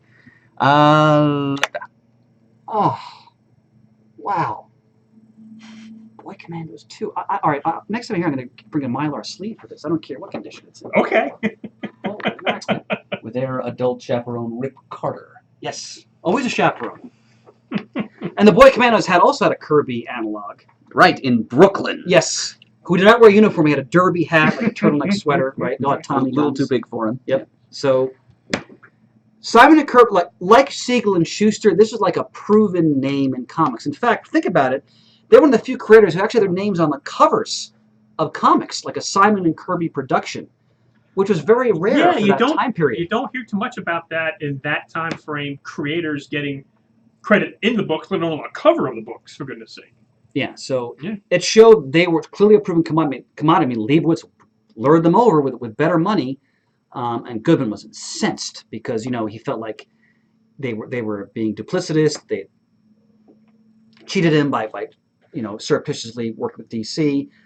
You should also mention, Murray, let me go to you here. They all, during this period in the early 40s, what other key contributions did Simon and Kirby make to an iconic character? There's probably a few possible answers to this. You did a spotlight on this. What am I referring to? In the Golden Age. Yes, 1941. They were hired. Right. Over at not at DC National, not at Timely, but at Fawcett. Yep. Fawcett Comics had struck gold with their Captain Marvel character, and they wanted to expand it, spin it off into a second monthly series, and so they produced 64 pages of new Captain Marvel adventures, cover dated spring of 1941, which became a companion title to the Whiz Comics anthology that spawned the character. And all 4 stories in that first issue of Captain, the title was later shortened to just Captain Marvel Adventures, were produced by the team of Simon and Kirby. And in fact, I read that Simon and Kirby both thought it would not be a financial success. It was one of the biggest sellers of the Golden Age. The biggest seller. Yeah, they knocked the whole thing out in like a week, and they weren't all that pleased with the quality of the work, as it turned out, but the readers didn't seem to mind. It was a big success. And it went on. We'll return at some point, because we have to finish your Captain Marvel I'm spotlight. planning for September. Outstanding. Now, obviously, as we get into 1941, 1942, the United States enters World War II formally. Leibowitz figures, right, these guys are in their 20s, they're going to be drafted. He asked them to produce as much work as they can so DC has inventory to hold them over until they return from service, and Simon and Kirby do their best to provide that. Simon enlists in the Coast Guard, and he will be stateside. His duties will be, one of them will be patrolling remote beaches looking for German U-boats, which was actually a concern off the East Coast in the early years of our involvement in the war. In fact, there are U-boat wrecks off the coast of New Jersey, for example, and other states. And he also gets involved producing like comic promotional work in the Pentagon. Kirby is drafted to the Army in 1943, and he sees combat. Initially, he is assigned to be a mechanic, which he thought was hilarious because he had no mechanical skill whatsoever. Could barely drive. His wife found that hilarious. And then they put him in the infantry. And both my grandfathers fought in the Second World War.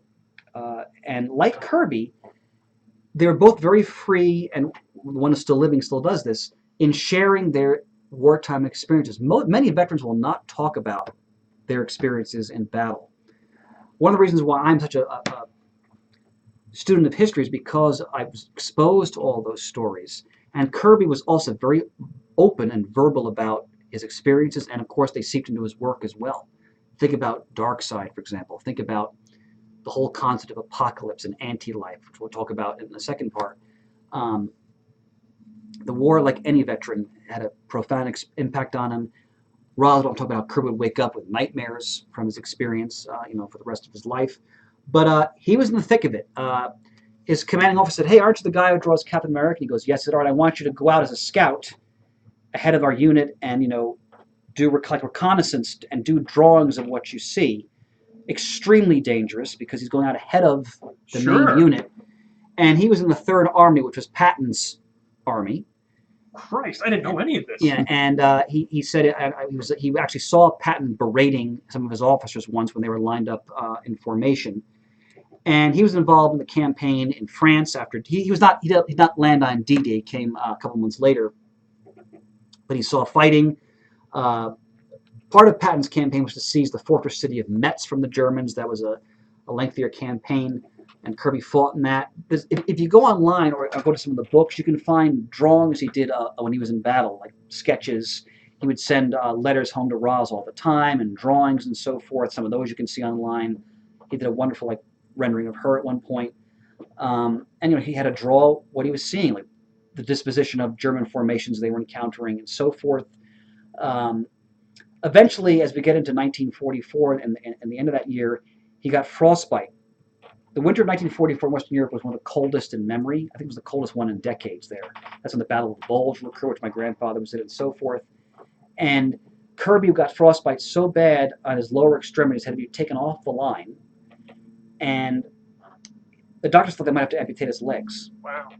Luckily, they did not. He recovered. And he thought, well, at least they're not going to amputate my hands, because then I can't work. And eventually he was sent home with an honorable discharge. Wow, I didn't know that. Yep. But again, and I think we're fortunate for this, he spoke freely. And they'd often say he would talk about his war stories to anyone who would listen. Basically. Now, you read some people say, yeah, some relatives or kids or evidence, sometimes he probably was exaggerating some things or misremembering them. But there's one story I read where he said that he was actually captured by some SS officers, and he went into a rage and actually killed them in hand-to-hand combat. I don't know if that's true, but he told the story, so I'm gonna go with it as being true. But regardless whether that's true or not, he saw action. He was in battle. He wasn't. A lot of guys in comics were in the military. Like Stan Lee wasn't in the army, but he was at home. He was doing stateside duty. Only a small percentage of men actually fought. Most guys in the military are doing support work for the guys who are actually fighting, right? So, but Kirby was one of the guys who actually saw action. Now, he returns to Roz in 1945, and obviously the relief, he comes home intact, safe and sound, and they're going to go on to have their own family. They're going to have 4 children. Susan will be born in 1945. Neil in 1948, Barbara in 1952, and Lisa in 1960. Simon and Kirby reunite, and I found this charming.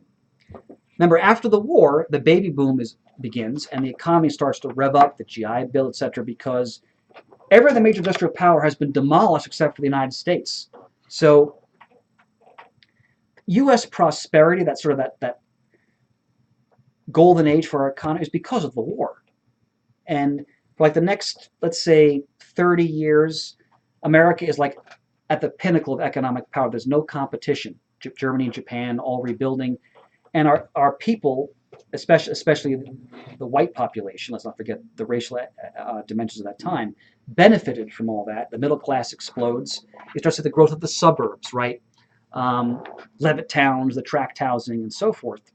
Think of the spoof at the beginning of Edward Scissorhands, for example. So they go to one of these new suburban developments being built on Long Island, and Simon and Kirby buy homes sort of across from each other. Roz talked about how they get together and smoking their cigars, working and so forth. So they benefit from that post-war prosperity that affected our country. But again, the irony of that all is it's because the rest of the world had basically been destroyed. So the United States was the only major industrial power intact. Now, as we get in the late 1940s and 50s, Simon and Kirby, continue with their own shop. They employed so many famous people: Mort Meskin, Steve Ditko, George Rousseau, all right, and many others who came to their studio. They were known as very fair employers, very prompt in their payments, etc. And they're going to provide work for a lot of different companies. They were friends with Al Harvey, who of course started Harvey Comics. I think Harvey and Simon, I want to say they served together during the war. They're going to produce books for Harvey like Stuntman, Boy Explorers, another kid gang. Boys Ranch. If you ever look at Boys Ranch art, it's some of Kirby's favorite work of his career. It's certainly from the 1950s. And you start to see the Kirby style we're familiar with today. Remember, when you look at the early Captain America, Kirby's art, it's going through various progressions. The dynamic panel layouts are there. When you look at early Captain America in the Golden Age, most Golden Age comics were just like the panels, right? The grid, so many panels. His characters are like flying out of the panels, fists are coming at you. They do like the first splash pages, right? And two-page spreads and so forth. And you see his style starting to develop towards what you're going to be familiar with in the 1960s and beyond. You see a lot of that in Boys Ranch. Harvey has them do to capitalize on the brief 3D trend. Remember, in the 1950s, everyone was going to 3D movies for a brief period. They do the Captain 3D comic, which did not sell well. It was one 3D comic they did in 1953. They kind of banged that out very quickly. They also work for a company called Prize Publications, or Crestwood. Now, this is important because they developed for Crestwood. They created another genre in comics, young romance, in 1947. I can remember back in 2000 when DC Comics printed the Millennium editions of a lot of their vast publishing. They would reprint a lot of their old comics for the 2000s. And one of them they printed was Young Romance #1. I don't know how they got the rights to reprint that, but I bought that because I had never knew that, more or less, they created the romance comic. Whole friggin' genre of comic books. And here's Kirby's reflection on it. Certainly. The romance genre was all around us. There were love story pulps, there was love story sections in the newspapers, there was love stories in the movies. Wherever you went, there was love stories. That's how we got our new material. And it suddenly struck me that that's what we haven't done. We haven't done any romance stories. There it was right in front of our eyes and hanging from the newsstand. A love story, a romance story. So Joe and I sat down one night and came up with the title, Young Romance, and Romance sold like 1 million copies. Didn't they broker a deal where they were supposed to get like 50% of the profits? Which I don't know if that actually happened. In fact, I'd be surprised if it did. If I remember correctly, and someone online on the forums can correct me, I want to say that they actually had to get into litigation with Crestwood about what they were owed. And I think they came to a settlement that was nowhere near close to what they were supposed to get. That sounds right. That kind of story happens over and over again with these the early days of the American comic book. So you got the Kid Gang genre, you've got Captain America. They were also doing crime comics. Now they're doing romance comics. So it's just one knocking in the park, just one after another, essentially. Now, they also create for Prize Publications Black Magic in 1950. I have to remember, in 1950, EC Comics was going very strong. And their, wonderfully gory, graphic horror and crime stories are dominating the stands. And Simon and Kirby, Black Magic, was more about suggestion. They weren't going to show you the gore. It was more like the implication. Another one of their top books of this time period. They also create for prize in 1954 Fighting American, which originally was meant to be sort of a return to the idea of Captain America. Yeah. But it kind of became like a satirical comic eventually. It didn't run for many issues, but go ahead, Mert. Want to add about that? 7 of them, I think. I'm just the 7 issues. But as you said, it was kind of a serious take on a patriotic superhero. They were a little resentful of how their character was being used as a commie basher back at old timely Marvel, so they came up with this character to show them how it's done. And then after the changing views of the whole communist witch hunt, Tail Gunner Joe. Kirby despised McCarthy. I read some quotes about that. Yeah. So they kind of skewed it away from being a serious, ultra-patriotic commie basher character to being a satirical one of both of the superhero genre and also what was going on in actual American politics. And Fighting American has been reprinted. I forgot the company. They did it not too long ago. I think in this month's previews, there's a trade of the original 50s material coming out from Titan. Titan, that's it. Titan, actually, I'm glad you mentioned that. Titan did a whole series of hardcovers, a lot of Simon and Kirby work. I don't know if they're still in print, but it sounds like they're doing one of them again. Yeah, well, they're coming out with a new Fighting American series, so they're going to reprint the original stuff too, which was, funnily, it was creator-owned, even back in the 50s. They managed to swing that deal. That's Joe Simon again. Yeah. Simon was, again, very savvy negotiator. They both had the title of editor at Crestwood, so I guess they had enough pull to broker something like that. Again, that's the power of the Simon and Kirby name. One other interesting book that was being published at Crestwood/Prize at that time, talking about being the fathers of genres. These guys came up with, it only lasted 4 issues, but an interesting new concept for a series. It was called The Strange World of Your Dreams. It's a series that literally adapted people's dreams into comic stories. Magnificent. They were soliciting people's dreams for use in the banner. There was a banner at the bottom of the cover of each issue that said, "We will pay money for you. We will buy your dreams." That's what it said. So you can yeah, so like I said, it didn't last that long, but it was an innovative concept. Fantastic. Now, in '54, they decided to launch their own comic company called Mainline Comics. They start with 4 titles. Foxhole, which was a different kind of war comic because it was written and drawn by veterans, and Kirby wanted to make it as realistic as possible. If you look at the cover, like there are dead Americans on the cover. So this was a more graphic war comic. And it ended up being targeted by Frederick Worthen for his own little witch hunt a couple of years later. In a moment. And this is a comic Kirby was very proud of because it involved him harkening back to his wartime experiences. They did also, let's see here, Foxhole, Bullseye, which was a Western comic, which Kirby also really enjoyed, In Love, and Police Traps. You had the romance genre, crime genre, Westerns, and war. The problem was they start this company just as the Wortham scare hits. So in *54, you've got Frederick Wortham and a Seduction of the Innocent. Murray, why don't you just again give a very quick again, overview. we can do a whole episode on that as well. Just a quick recap on the impact of Wortham and Seduction of the Innocent, please. Well, Wortham was a well-meaning child psychologist who had done original first-person research onto the impact of, the correlation between comics and juvenile delinquency. He found a positive correlation after a certain amount of confirmation bias, one must assume, and he published this tract called The Seduction of the Innocent, in which he claimed that comics, especially like EC-style horror and crime comics, and he also attacked superheroes to a lesser extent, were contributing to juvenile delinquency and crime and all of that sort of thing. And so this became a moral panic throughout the United States. There were public burnings of comic books, making certain graphic war and horror and crime titles very rare these days because so many of them got burned in public pyres. And it led to the creation of the Comics Code Authority, which is where the companies were censoring themselves. The government didn't impose the Comics Code. The major publishers brought it up for fear of created themselves to prevent the government going after them further. Go ahead, Murray, I'm sorry. Also took advantage of the whole situation to destroy shut down chief EC. Competitor EC by drafting the code in such a way that it completely blackballed. It made it impossible for EC to continue publishing the comics that had been their mainstay. So they wanted a Mad Magazine after that. And unfortunately, Mainline's distributor, which was known as Leader distributed EC. So as EC folded, Leader folded, now Mainline had no distributor. So that completely collapsed. At this point, Simon and Kirby decide to part ways, amicably, as far as I can tell. Simon, always industrious, he goes to work for Harvey as an editor.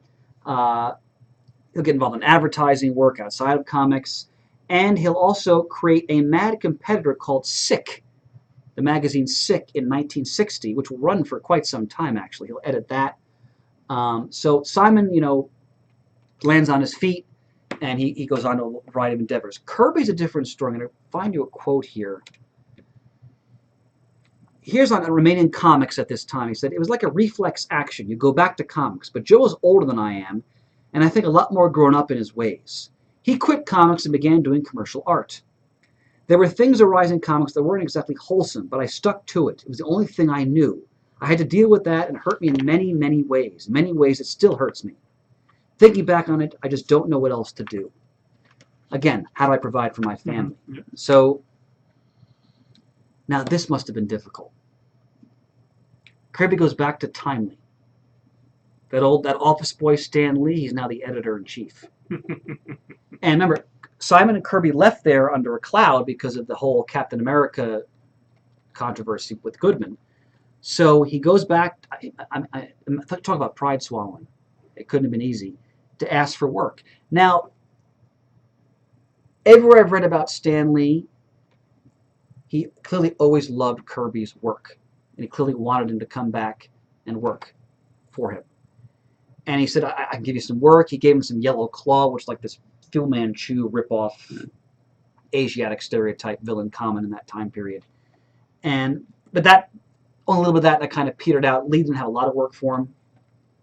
Then he goes back to DC, and he pencils something called, and creates this, I think it's originally Simon and Kirby concept, Challengers of the Unknown. Really want to give us a quick background on them, Challengers of the Unknown? Okay. Yeah, I did find evidence in my research that Simon was involved. He had some input into it, but like the brother act of writers Dick and Dave Wood, Yes. Who also contributed quite a few Tal scripts over the next couple of years, created these characters. They were four experts, men of action and adventure and all that sort of thing. There was I remember their first names now, thanks to that question submitted by our friend Jason's students from Florida. Professor Walter Haley, Prof. Haley, Leslie Davis, a prize fighter known as Rocky, then Daredevil Mac Red Ryan, and ace pilot Kyle Ace Morgan. They all happen to be taking a plane somewhere or other simultaneously. When the plane goes down, they all walk away from the crash without a scratch on them. One of them even discovers that his watch is still working. They realize at that point that they are living on borrowed time. So they all take that idea to heart. They decide they're going to form a little organization of adventurers and explorers and ferret out the strange mysteries of this world and use this borrowed time that they've been granted by some higher power to further mankind's understanding of the world and its perils. And they adopt these cool matching purple jumpsuits with an hourglass logo on it to symbolize the borrowed time aspect. First appearing, if I may interject. Please. You may. First appearing in Showcase number 6 of DC Comics. And actually, in our next episode of previews, Challengers of the Unknown by Jack Kirby trade is solicited, which collects, at last, those Showcase early appearances and the first 8 issues of the series. Right, all the stuff that Kirby himself actually worked on in the series. Right, which I don't think I've ever read. I might have read 1 or 2 of the Showcases in a reprint collection, but I've never read it, so I'm going to order that there. And in the solicit, it says, written by Jack Kirby, Dave Wood, and Ed Herron, art by Jack Kirby, and Roz Kirby is also mentioned. She did some inking. Yep. She sure did. Like you mentioned before, as well as Wallace Wood and Wally others. Wood did some inking too. Yep. And others. Now, I should mention, when I read some interviews with Kirby about Challengers of the Unknown, he would often say, well, the Woods, basically whatever the Woods did, I often rewrote it. He said, one thing you see often in Kirby's career is that he always insists that a lot of the plots, he was doing them, and he was really essentially writing, if not the actual words you saw on the page, he was plotting out the whole thing, which is a theme we're going to return to again and again. Now, he also did Green Arrow, and DC's reprinted those stories. Yeah, those are backups, I believe, in Adventure Comics. Yeah. And they did an actual Jack Kirby Green Arrow collection, which I do have. Yeah. And yeah, I think it's safe to say an overwhelming majority of Jack Kirby's work has been reprinted in some form or another. There may be some things, obscure things here and there that have not, but I mean, I found when I saw this way back when I ordered it, I'm going to order this Challengers trade. I mean, I think Challengers has been in a DC Archives. Probably, archive. yeah. I'm sure at some point. I don't think I bought that, but I'm going to get it to trade. But yeah, just these little things he's done, which probably the average comic fan might not know about. I'm sure they know about all this Marvel work and DC work and series, but some of these obscure things, Green Arrow backups in Adventure Comics. Yep, 11 of them in all. Yep. And again, this is a character who had always been Green Arrow had always consistently been published, right? He survived. He was one of the few to survive. Besides Superman, Batman, and Wonder Woman, it was he and Aquaman who survived the Golden Age. But he was definitely a back burner character. They said, sure. Give it to Kirby, see what he can do with Green Arrow. Interesting, I found that. Here's another one, apparently one of the great pricks in comic book history, Mort Weisinger, who I find very few nice things said about in the various histories I read. Apparently he was a tyrant. Your hero, E. Nelson Bridwell, was often abused by Weisinger. And Weisinger always was irked that Simon and Kirby were like an autonomous unit when they worked as a shop giving DC material in the war era. So he always kind of had a chip on his shoulder about that, apparently. And he didn't like the fact, he was always, he had a lot of influence and power within the editorial structure at National/DC. And he was like a nemesis of Simon and Kirby, essentially. And incredibly, I find this amazing now when you think about it in hindsight, what he's going to achieve, and how already had achieved up to this point. DC was trying to rein in Kirby's drawing style, right? Because DC had like that house look for a lot of their books. So when we think about the dramatic poses, the dynamic interpretations of anatomy, right? Jumping off the page, actually. They didn't want any of that, essentially. So we're trying to rein him in. He got some of his style in there, but if you look at that work, it's not like what you're going to see. I'm not impugning it. It's like what you're going to see later on, though, with Marvel, which you saw earlier with Captain America. They were trying to have it, and he got tired of that, clearly, eventually. One interesting little note I found here. They had him draw a short story, one of like their house horror mystery titles. It was a short story about a man discovering the hammer of Thor and then becoming the god of thunder. Interesting. Nice. Now, you mentioned the Dave Wood. Kirby was asked to participate in a newspaper strip called The Sky Masters. This is the late 50s, early 60s, so the space race is very much in our pop cultural zeitgeist. Sputnik had gone up. Yep. The commies are beating us into space and all that hysteria. What was the dog's name from Russia? Cosmo? Oh, Laika? I think that's the one. Yeah, I'm thinking of the one from Guardians of the Galaxy. I'll think of the actual dog. Okay. So there was a gentleman who acted like as a liaison to get strips for syndicates. And he was in contact with Wood and DC editor Jack Schiff, who Murd has mentioned in histories in past episodes. And Kirby and Wood worked for Schiff under Challengers Unknown and so forth. And Schiff demanded a percentage because he in his mind, he helped them get this job. So, again, Kirby was not the savviest businessman. So what happened was, they're all supposed to get a percentage of the profits, but Kirby was expected to pay the inker. And Wally Wood was one of the inkers in the Sky Masters, for example. And he had to bear the burden a lot of the expenses for this strip. So he was basically getting screwed.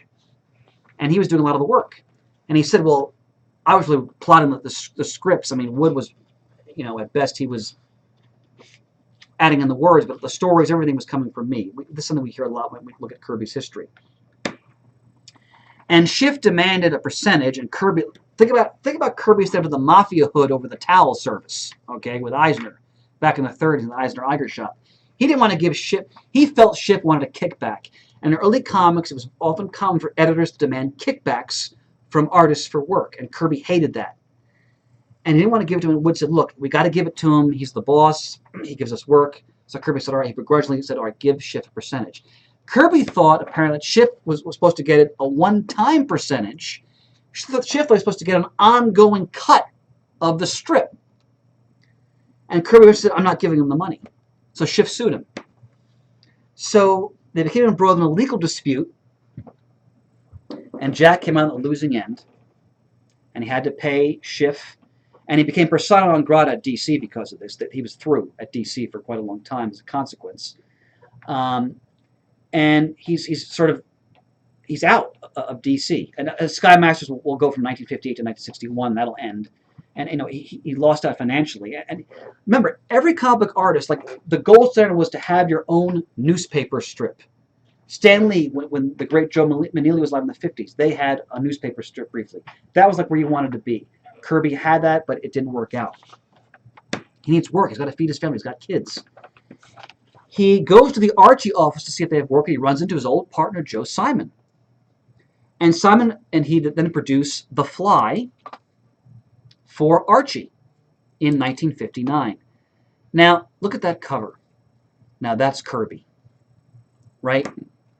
The dramatic poses, the sort of like the theatrical, almost widescreen image. Look for the wide-angle screen. Yep. Another innovation. It was basically just one page out of each issue that was printed horizontally, Yep. landscape instead of portrait. Again, they're on the cutting edge. Did you want to say anything about The Fly?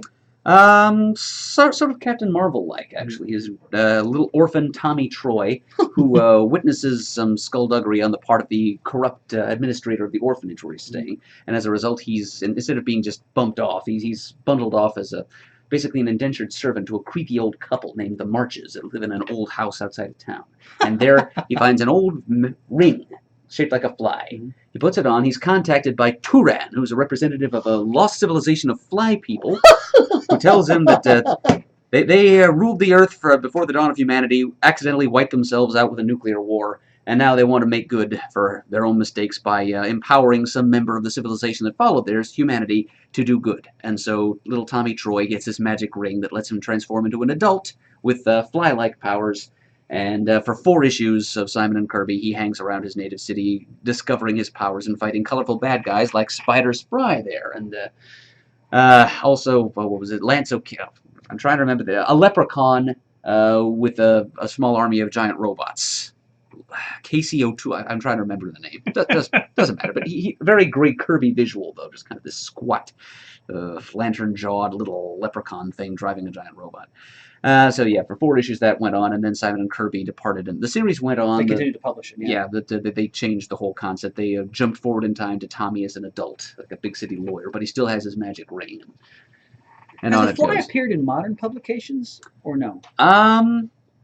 Well, I think actually Simon might have or the Simon estate anyway, might have the rights to the Fly itself. Okay. So the distaff character Fly Girl that was introduced after Simon and Kirby left has been used as the stand-in for the Fly Okay. in a lot of uses of the MLJ Archie superhero characters since then. And as you said, they're only on the book briefly. Yeah. They also refurbished the Shield, the world's first That's right. patriotic character, for 2 issues. And interestingly enough, when Captain America first had his first triangular shield, the reason they changed the disc was MLJ was going to go after Goodman because they felt they were copying the shield too much. Then they switched to the disc shield, essentially. Of course, very few people remember the Shield, and Captain America is now a multi-billion-dollar movie property. Yep. So there you go. Now, so Kirby did that work for Archie, for doing the Fly character, but otherwise he couldn't go back to DC, and as he said, I was shipwrecked at Marvel.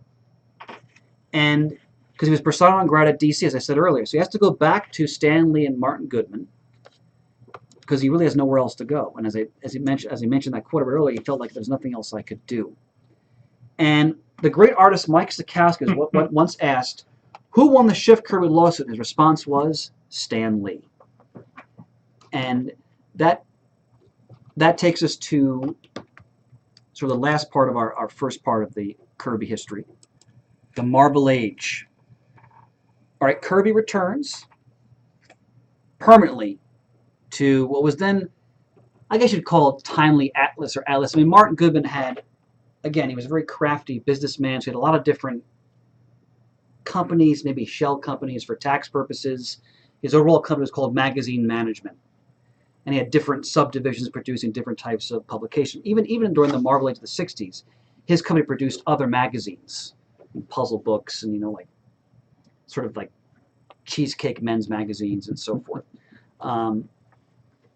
And Kirby returns to Marvel exclusively in 1961. Remember, he was, like you said, I'm shipwrecked at Marvel. After the Schiff lawsuit, he was out at D.C. He had to provide for his family. It's always the driving force here. So he goes back to Marvel, which was then, if it had a name, it was Atlas. And I'm reading here, he claims upon his arrival that Lee was in tears as furniture was being moved out. Quote, "They were taking out the office furniture. I told them to stop. I told Merton we could turn the company around if he'd just hang in there." Now, I've read it was a Stan Lee where Stan Lee said, "Look, I'm not a crier." And he said if they were moving furniture, they would have done it over the weekend when nobody was there. And he says, "No, Jack has a tendency to move to, kind of go into hyperbole." So we're getting into an issue now where it's one man's word against another. And Kirby's account there does kind of sound like a melodramatization. Yeah, and they're both master storytellers, and a lot of this stuff is being remembered many years after it occurred. So I'm not assigning like this one's wrong or this one's to blame. It's just that's what they remembered. And as our friend Jamie D used to say, never let the facts get in the way of a good story. Yeah. Brother D. Mm-hmm. So, bottom line is, whether or not that incident occurred, Atlas, Timely, Marvel was in trouble, okay? Because at this point, Goodman made a bad business decision and had given up his, I want to say an in-house distribution. I don't remember exactly, but he went to another distributor in the 1950s. That distributor then folded, and suddenly he had no outlet. He was publishing like 50 or 60 titles a month in the 1950s. Again, Goodman was known for flooding the market with retreads of every popular trend of that time, essentially. And I mentioned before, this had to be humiliating. He went to D.C. He went to Liebowitz and said, "Look, I need help distribute my comics." He said, "Okay."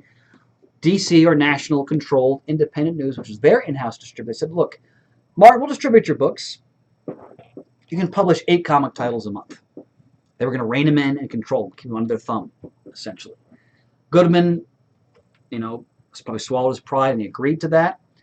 And, Marvel had basically no comic book staff. And there were times, and you could tell when you read interviews, this killed Stan Lee, where he'd have to call freelancers to go, "Look, there's no more work. Martin's frozen everything. I can't give you guys more work." There was an incident in the 50s where John Romita Sr. was in the middle of doing a story, and Lee called and told his wife Regina, "Look, tell John to stop. I can't pay him." And Regina was like, "Tell Stanley to go to hell." And he went to DC to Romance Comics for several years. Stan hated for people not to like him. Yeah, and there was it may be myth, but you always hear about how earlier on in the 40s or 50s, Lee would buy work, even if it wasn't very good. He just put it in a closet, and to keep people employed. And so according to the story, whether it's true or not, Goodman found out. He was incensed. He said, "He'd fire everybody. Just use the inventory work." That happened more than once, where Goodman would say, "Look, we have inventory. We don't have enough money, or what have you. We don't have enough titles. No more freelance. Just suspend everything." So when Kirby comes back, the comic part of Goodman's business is basically operating on a shoestring. You've got 8 titles, and the Atlas era, as it's known, and Lee is writing all of them, and he's the editor. All right, so, and he's got to be in his late 30s by this point. I forgot what year he was born, but when Marvel really starts to take off, he's in his early 40s. So he's thrilled Kirby's back, because it's Kirby. All right, it's one of the greatest at that time already. Like, one thing I should mention: if Jack Kirby, heaven forbid, had dropped dead, all right, in 1961, we'd still be talking about him today in a different way. But sure, Captain America, the romance genre, the kid gangs, the war comics, all the innovations he did in terms of the storytelling, the dramatic panel layout, the splash pages, the widescreen Merv was talking about before on The Fly. Already, he's an important figure. So that's going to go into the stratosphere now if we get into the Marvel Age. All right, and one of the most important and controversial partnerships in the history of the medium. So Goodman has his company. Stan Lee has been working for Goodman since he was a teenager. Like, the reason why he took the name Stan Lee is that he wanted to save his real name for that great American novel he was someday going to write, as he often jokes about in interviews.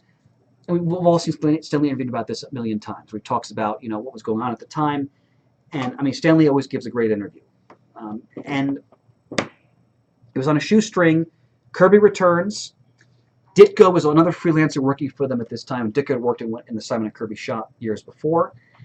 And what is Atlas churning at this time? It is monster comics, sort of creepy suspense type comics. You've got fantasy sci-fi on the order of the Twilight Zone. Yeah, basically Kirby did the monster stuff. If you want to generalize it, Ditko did the more Twilight Zone type stuff. You've got the house titles: Strange Tales, Journey into Mystery, Tales of Suspense, Tales to Astonish, Amazing Fantasy, or Amazing Adult Fantasy, as it was called initially, and others. But there's only 8. As Murd mentioned, you got these different monster titles, which Kirby apparently had a ball. I really enjoyed drawing the monster titles right away on the screen. Gargantus, the thing that walks like a man. Murd, I know you're a big fan of the monster titles. Anything you want to add about this period? Not about Gargantus. But just in general. Well, the first one that Kirby worked on was Strange Worlds in the tail end of 1958. So we can mark that as his return to the timely Atlas Marvel fold. And he did a bunch of these monster things. And the one note I had was at Fin Fang Foom, probably the best known of this generation of giant Marvel monsters. Yes, his purple shorts.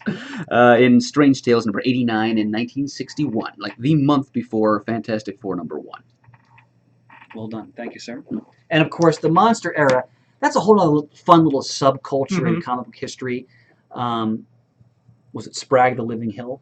That's my favorite. I mean, there's a whole host. Is that where Groot comes from? Yes. Groot, the thing from Planet X. Pants.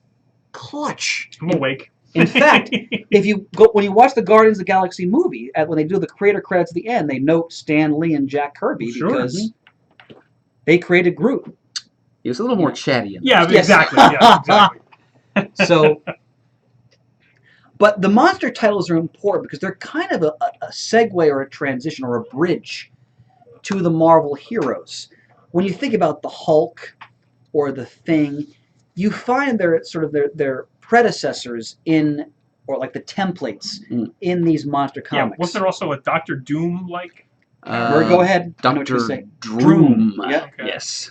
Not quite the same figure. Right. Was there a Doctor Strange also in there? Droom was more like a predecessor to Doctor Strange. Okay, that's who. Okay. Essentially.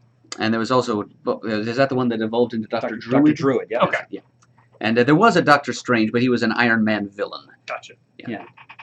So this, if you're really into the Marvel history, this is an interesting little sort of sub-period to look at because you see everything, the seeds are starting to be planted. Like, you'll read about how, I mean, Kirby and Ditko were 2 of the best artists in the business. So Lee would just like, here's a plot, go. Because Lee's art director, Lee's editor, Lee's writer, he's doing all this stuff because there's nobody in the office, basically. It's him, essentially. There's no bullpen yet. Bullpens are really a golden age thing when you think about the shops and the timely bullpen. The bullpen of the Marvel era, some of that is really more myth than reality. Sort of an affectionate nickname harkening back to those freewheeling times of the golden age. Yeah, because most of the artists in the Marvel age didn't work in the office. They worked at home. Like, Kirby would come to the office maybe once a week or however so often to hand in his work and meet with Stan for story conference. We'll get to that in a moment. Now, so now we're getting into the mythology surrounding Fantastic Four #1 in 1961.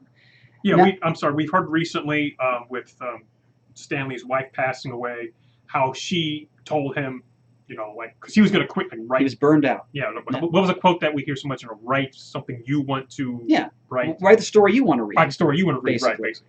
So... And then there's the golf thing with the which guys is probably apocryphal. We'll talk about that. So basically, Lee had been in the business now for, let's see, over 20 years. Right? That's a career in itself, essentially. Yeah. And, he's doing a lot. I mean, the harsh reality from a historical perspective is, at this point, Stan Lee is a footnote in comic book history. Like, if his career had stopped now, he wouldn't be a major figure. Right. okay, Unlike Kirby at that point. who already was a major figure. So, but Lee was chafing, right, under the restrictions of the time, what he was working with. And, Goodman's just tossed every retread he can, to capitalize whatever trend is out of the newsstand at that moment. It must have been tedious and dull as hell. Now, in the 50s, I mentioned this name before, Joe Maneely was one of Lee's top artists. He did the beautiful Black Knight comics of the Atlas era. And he and Lee were working on newspaper strips. Lee loved him. He would have been a top Marvel artist without question in the 60s. He tragically died in a train accident. He fell between two train cars after he lost his glasses in the city. And so that Lee lost a great artistic partner there in the latter 1950s. Kirby and Ditko come back. And this is probably a myth. According to the myth, Goodman was an avid golfer. As many, business executives, often golfing was a big thing back then. And he supposedly had a golf game with Leibowitz. Leibowitz has since denied that this ever happened, and it probably didn't. Where Leibowitz is boasting about the sales figures of a new superhero title called the Justice League of America. Now, you have to remember, DC, as you guys had mentioned earlier, had kept going with Batman, Superman, and Wonder Woman, and then on the back burner, Aquaman and Green Arrow. All the other heroes had kind of been thrown to the wayside, jettisoned, as trends changed. Remember, Golden Age heroes kind of fell out of favor after the war in terms of readership. JSA disappeared and so forth. So, superheroes are making a comeback. Remember, in 1958, The Flash returns. 56. 56. Showcase number 4. Thanks for the correction. With Carmine Infantino redesigning the Flash's costume. Gardner Fox. Well done. So heroes are making a comeback for DC. They start the Justice League. Now, according to the myth, Goodman goes back to the office and tells Lee, look, all right, National's doing this, create a new team of superheroes. Now, Lee had tried in the 50s to bring back Cap, the Human Torch, the Submariner, the famous Cap commie smasher. Mm-hmm. That petered out pretty quickly. All Winners Squad. All Winners. He even had Bucky shot at one point in those later stories. Nothing worked. Romita did some Captain America stories in the 1950s, for example. So what really happened, if that's apocryphal, probably it wasn't good that Goodman probably had informants planted in independent news, so he probably got wind of the sales figures of Justice League. This I think that's a more believable story, knowing Martin Goodman's reputation. He probably heard about it somehow, and he gave Lee the order, all right, come up with a superhero. Because remember, what was Goodman's MO? Follow the trend, right? So it wasn't like he was like this visionary guy. He saw what was working on him and jump on that trend, essentially. So we did a whole spotlight on FF and the Silver Age, a two-parter with Jamie D. So I'm not going to go into that in too much detail. You can go back and listen to that episode. But the bottom line is Lee and Kirby working together. Now, there is a plot in existence that historians believe is authentic that Lee wrote, detailing the synopsis for Fantastic Four #1. Now, did he talk with Kirby prior to that? Or they just give Kirby this plot and say, here, we're going to work on this? I don't know. Now we're going to get into all the nebulous areas about who did what and so forth. The bottom line is they work together on this book. We have a classic shot of Lee and Kirby in the Silver Age heyday from the mid-1960s on the screen now. And a legend is born. The Fantastic Four were unlike any superheroes people had ever seen before. They initially didn't wear costumes. They didn't conceal their identities. All the DC characters are kind of like white picket fence, safe, suburban. We're going to help the police. We're, apple pie and all that. The Fantastic Four bicker with each other. The Thing was a misshapen, mutated being who was horrified at what he'd become. Johnny Storm was literally a hothead besides actually, being the Human Torch. He had a temper. Sue and Reed would bicker. In their relationship, nobody had seen anything like this before. So if you go back to what Pan said about what Joan Lee told Stan, I guess he wrote the comic he wanted to read, essentially. And I can't emphasize enough how revolutionary this book was, because people may see it as quaint today, because we're just so accustomed to it. But when that came out, people were like, wow, like there had never been a comic book like this before, and it came to the portrayal of the superhero concept. And it worked. And what's going to happen as we get into the 1960s, Lee and Kirby will start to churn out one concept after another. The Incredible Hulk, which also has its roots in the Monster Atlas era. Ant-Man in Tales to Astonish. Thor in Journey to Mystery 83. The X-Men, who came out in 1963. The Avengers in 1963. Iron Man. Now, Iron Man, Kirby, see, what you're going to find here is that all the Marvel concepts, even if Kirby wasn't involved in the first book, he was probably involved somehow in layout or concept, like, for example, with Daredevil in 1964. While Bill Everett was the penciler, Everett was having all kinds of problems with his finances and his health and drinking and so forth. The story was coming in late. It's pretty well known that Kirby probably came up with the idea of the Billy Club, and he drew the cover, and he was involved in some of the concepts there. Iron Man, the cover, the image of Iron Man, the concept was Kirby designed, and Don Heck did the actual drawings in the comic. He was all over the Marvel Universe as it's a borning.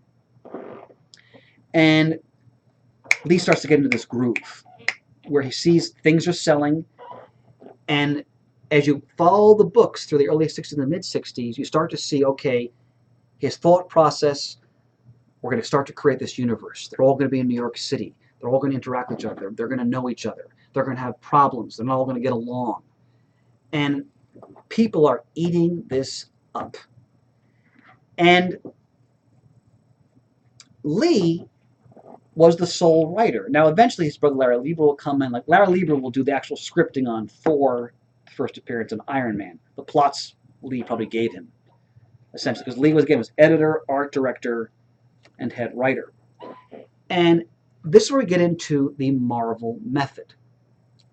Now, it wasn't born out of some scheme. It was out of expediency, okay? Because Lee's wearing all these hats. He said, all right, I got these great artists. So, Jack, let's talk about the next issue. We're gonna blah, blah, blah, blah. Okay, go draw it. Bring it back to me, and then I'll fill it out with the capture the word balloons. Ditko, you need work. Here's the plot for this story. Go for it. Do what you need to do. Flesh it out, etc. So the Marvel method was, prior to this point, artists were accustomed to drawing from full scripts. DC worked with full scripts. Everything laid out. Lee didn't have time for that. So as it got busier, and they started doing more characters, more concepts, more titles, and he had these great artists, he said, okay, here's the plot, go, have a story conference. With Kirby, eventually just said, next issue, Dr. Doom, Jack, go. And then I'll fill it in when you bring it back. Now, here's a quote from Lee. In the beginning, I'd give Jack written plots, like the outline for the first Fantastic Four. After a while, I would just tell him what I thought the story ought to be. Then after a while, I would just give him a few words. He could practically do the whole thing by himself, Now, one of Lee's greatest talents, as far as I'm concerned, is that he picked out the best artists you could get. Like, he was a great art director. He had an eye for talent. And as things started to pick up, because you could tell he felt bad about artists losing work. Because the Marvel method is also about keeping guys busy so they had work. So he'd say, hey, John Romita Sr., come back, we got work. John Buscema, Gene Colan, come back, we got work. Like Gene Colan, for example, is still working for DC. That's why he used the pseudonym Adam Austin to conceal his identity initially when he was doing work for Marvel. As a little side note there. So here's a quote from Lee in the magazine Castle of Frankenstein number 12 from 1968. So this is the height of the Silver Age, 1968. Some artists, such as Jack Kirby, need no plot at all. I'll just say to Jack, let's let the next villain be Dr. Doom. Or may not even say that. He may tell me. And then he goes home and does it. He's so good at plots, I'm sure he's 1,000 times better than I. He just about makes up the plots for these stories. All I do is a little editing. I may tell him he's gone too far in one direction or another. Of course, occasionally I'll give him a plot, but practically both the writers on these things. I find that a very interesting quote because that's from 1968, right in the thick of all this, sort of this fountain of creativity, essentially. I'm not reading these quotes to damn Stan Lee, because we're getting into the creator controversy now on the issue of credit and who did what. The Marvel method clearly was a collaborative process which leaned heavily on the artist because the artist was setting the pacing for the story the panel layout, everything. Now, Lee, in his own words, just acknowledged, Kirby was a great plotter. So, in many cases, he's plotting these books. Now, parents, you've seen this original artwork. Oh, yes. What do you see in the margins? You see a lot of notes in the margins, yeah. Yeah. So Kirby would often write notes for what's happening, even dialogue suggestions. Now, sometimes Lee would follow it. Sometimes he would do something completely different. Okay, which based on what I read, would often irk Kirby, especially when it came to the Silver Surfer, for example. Now, let's emphasize what Lee did here. So Lee is the driving force behind this universe he's building, this world he's building with these artists. He's the boss, right? Under Goodman, he's sort of setting the tone, the pace, the atmosphere, okay? The words the characters are speaking he's putting in their mouths. So the reason I'm talking about this is because some people think Jack Kirby did everything. I don't think that's true. Do I think he deserves the lion's share of the credit? Yes. Do I think he didn't get enough credit? Absolutely didn't get enough credit. But do I think Lee did nothing? No.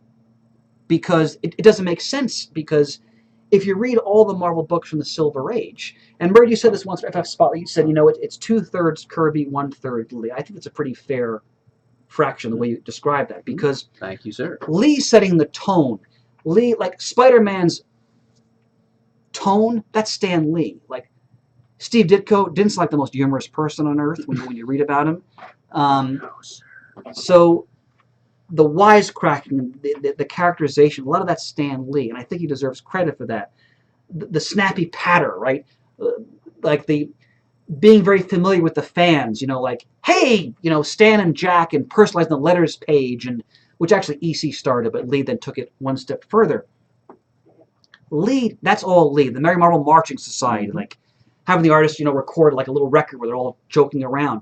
Lee is probably the greatest pitchman in the history of comic books. He saw what was happening. He realized, we're plugging into the zeitgeist here, and he ran with it.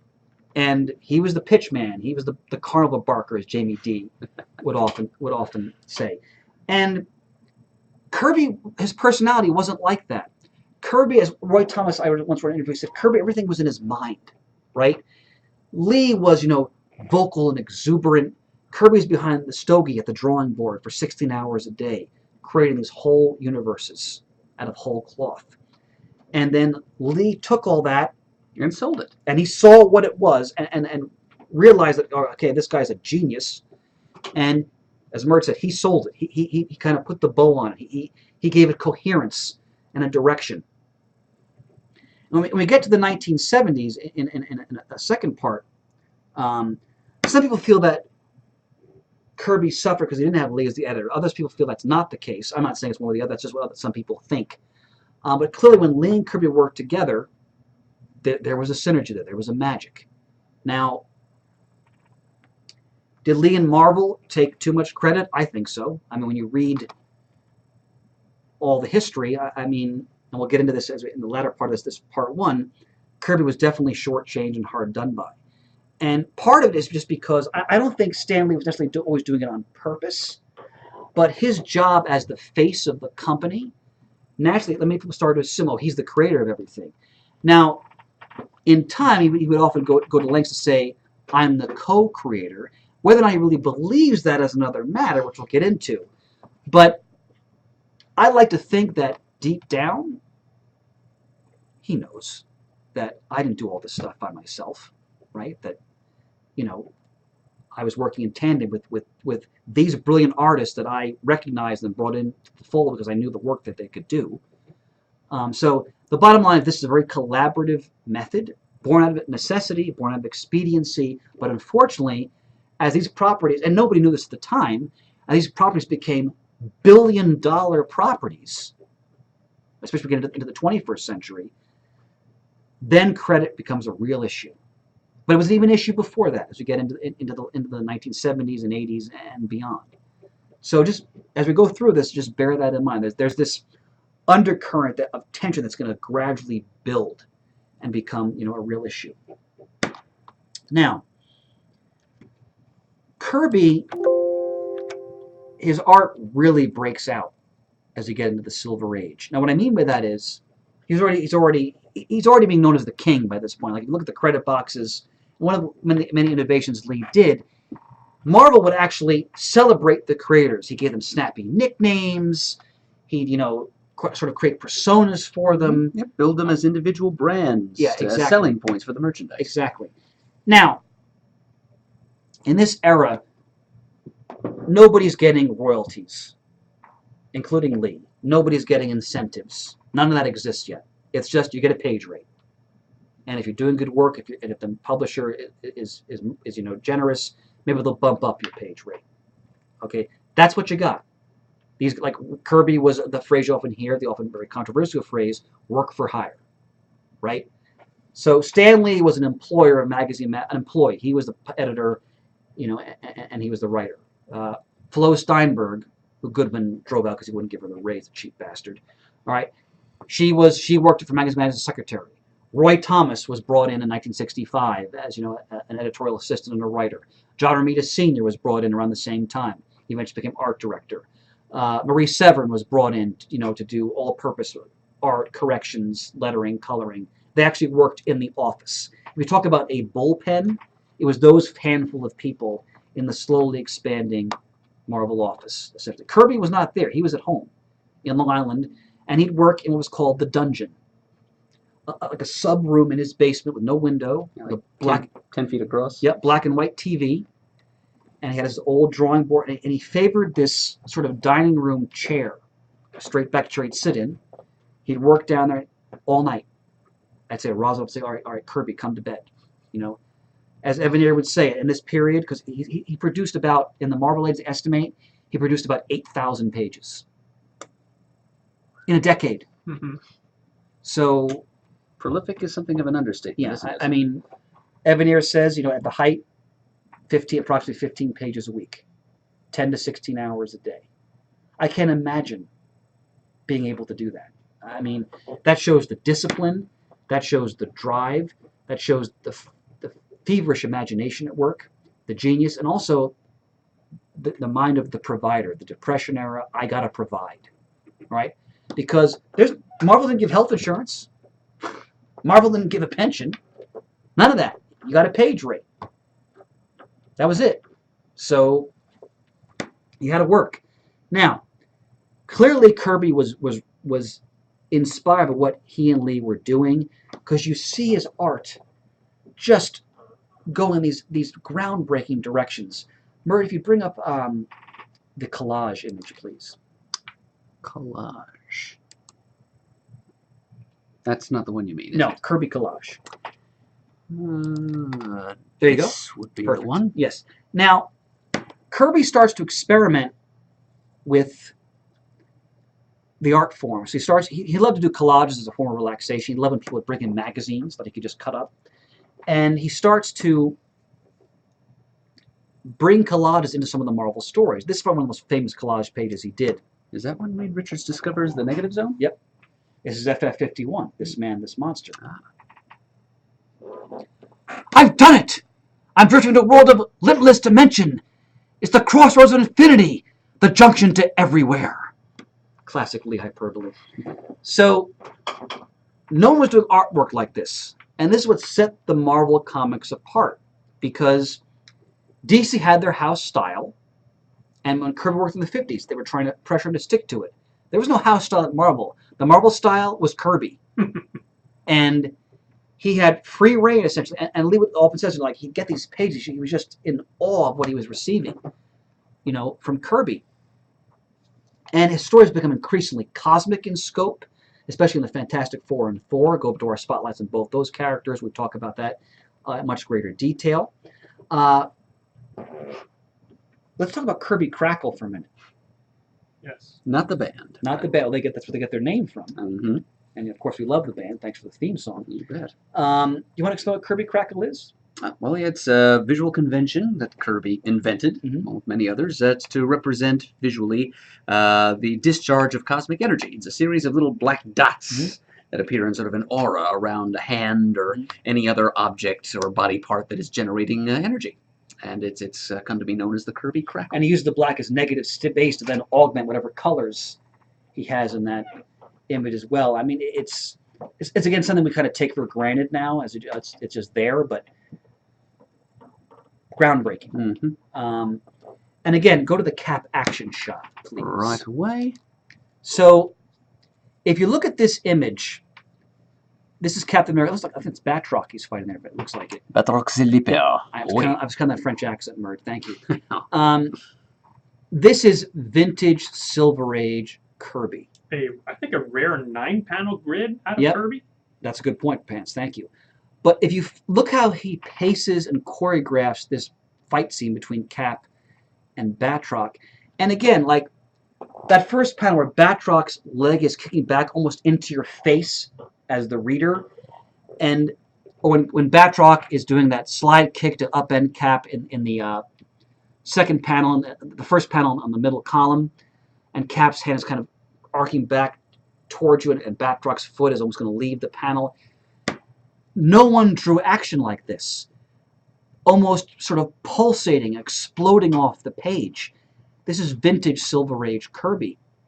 That's what made the Marvel comics so dynamic and so exciting. Now, one might say, you know, the anatomy isn't accurate. It isn't, but so what? It's Kirby. Like, he developed his own style. He was essentially self-taught artist who developed his own style. And this is a singular approach. And that was so exciting. I mean, when you look at his books, and especially these action sequences, it's like it's coming right at you, basically. And Lee wanted all the other artists he was bringing, Colin, Buscema, Heck, Romita, to draw like Kirby. Not to copy him, but to incorporate a sense of dynamic action and pacing. And if you look at the Marvel Silver Age comics, you often see layouts by Jack Kirby. So the books he wasn't penciling. Lee would say, look, Jack, could you do some layouts because I want the other artists to understand what I'm looking for here. Or to have Kirby come in and do some retouches. Or Don Heck, who really struggled, like he had a hard time incorporating this. He would often go to Kirby's house, and Kirby, again, the class, would sit down and say, okay, Don, let me help it, and kind of show him what Stan's looking for, essentially.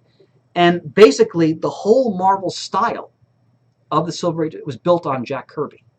His dynamic approach to storytelling, to penciling, to action, essentially.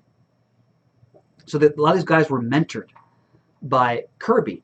Now, and again, Lee didn't want other artists to copy Kirby, to incorporate a sense of dynamic action. I'll read here from Reese Severin. Nobody's like Kirby, but you try to get the essence of it, because that's the way Stan wanted the books to be. Jack could do a talk page, and it was still better than a lot of people's action shots. His art was like a camera thrown about the situation, moving, telling, and fun to look at. Now, Herb Trimpe, who just passed away recently, he worked in the office. He was one of the guys actually in the bullpen. He writes, Kirby came in one day, and we're all talking to him. He came right into the bullpen, and we cleared a desk for him. There was a cover he'd done. I don't remember if it was a Thor FF cover. Stan wasn't satisfied with it, and he wanted another cover, and he did it quick. So Jack came in to pencil it. We just kind of stood around and BS'd while he penciled this cover. It was one of those, quote, learning experiences, as they say. He knocked this thing out in about an hour, and he's talking the whole time, munching on a cigar. And he penciled this cover with all this great dynamic stuff in it. It was great, a real treat. Can you imagine being there? Well, this guy was already essentially a legend. Comes in, this little guy, the stogie in his mouth, sits down and knocks out a 4 cover in an hour, basically, while he's talking to everybody. I mean, imagine the thrill. I mean, that must have been for these younger artists. So, Kirby, working with Lee, and constantly through the Marvel method, is laying the foundations for the entire Marvel Universe and the whole Marvel style. Now, Bert, if you could go to the Thor image, please.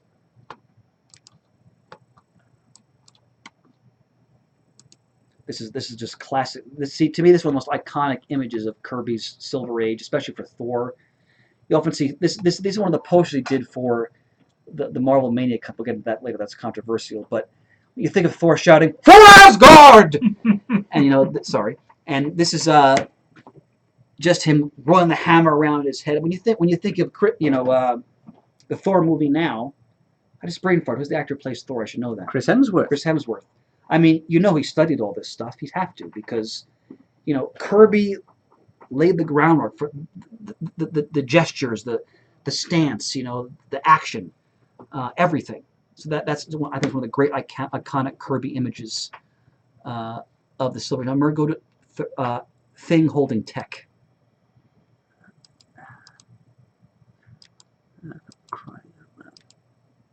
No trouble, sir. No trouble at all. Now, we often think about Jack Kirby in the Silver Age and beyond. You think about the incredible machines he would render from his imagination. Now, look at that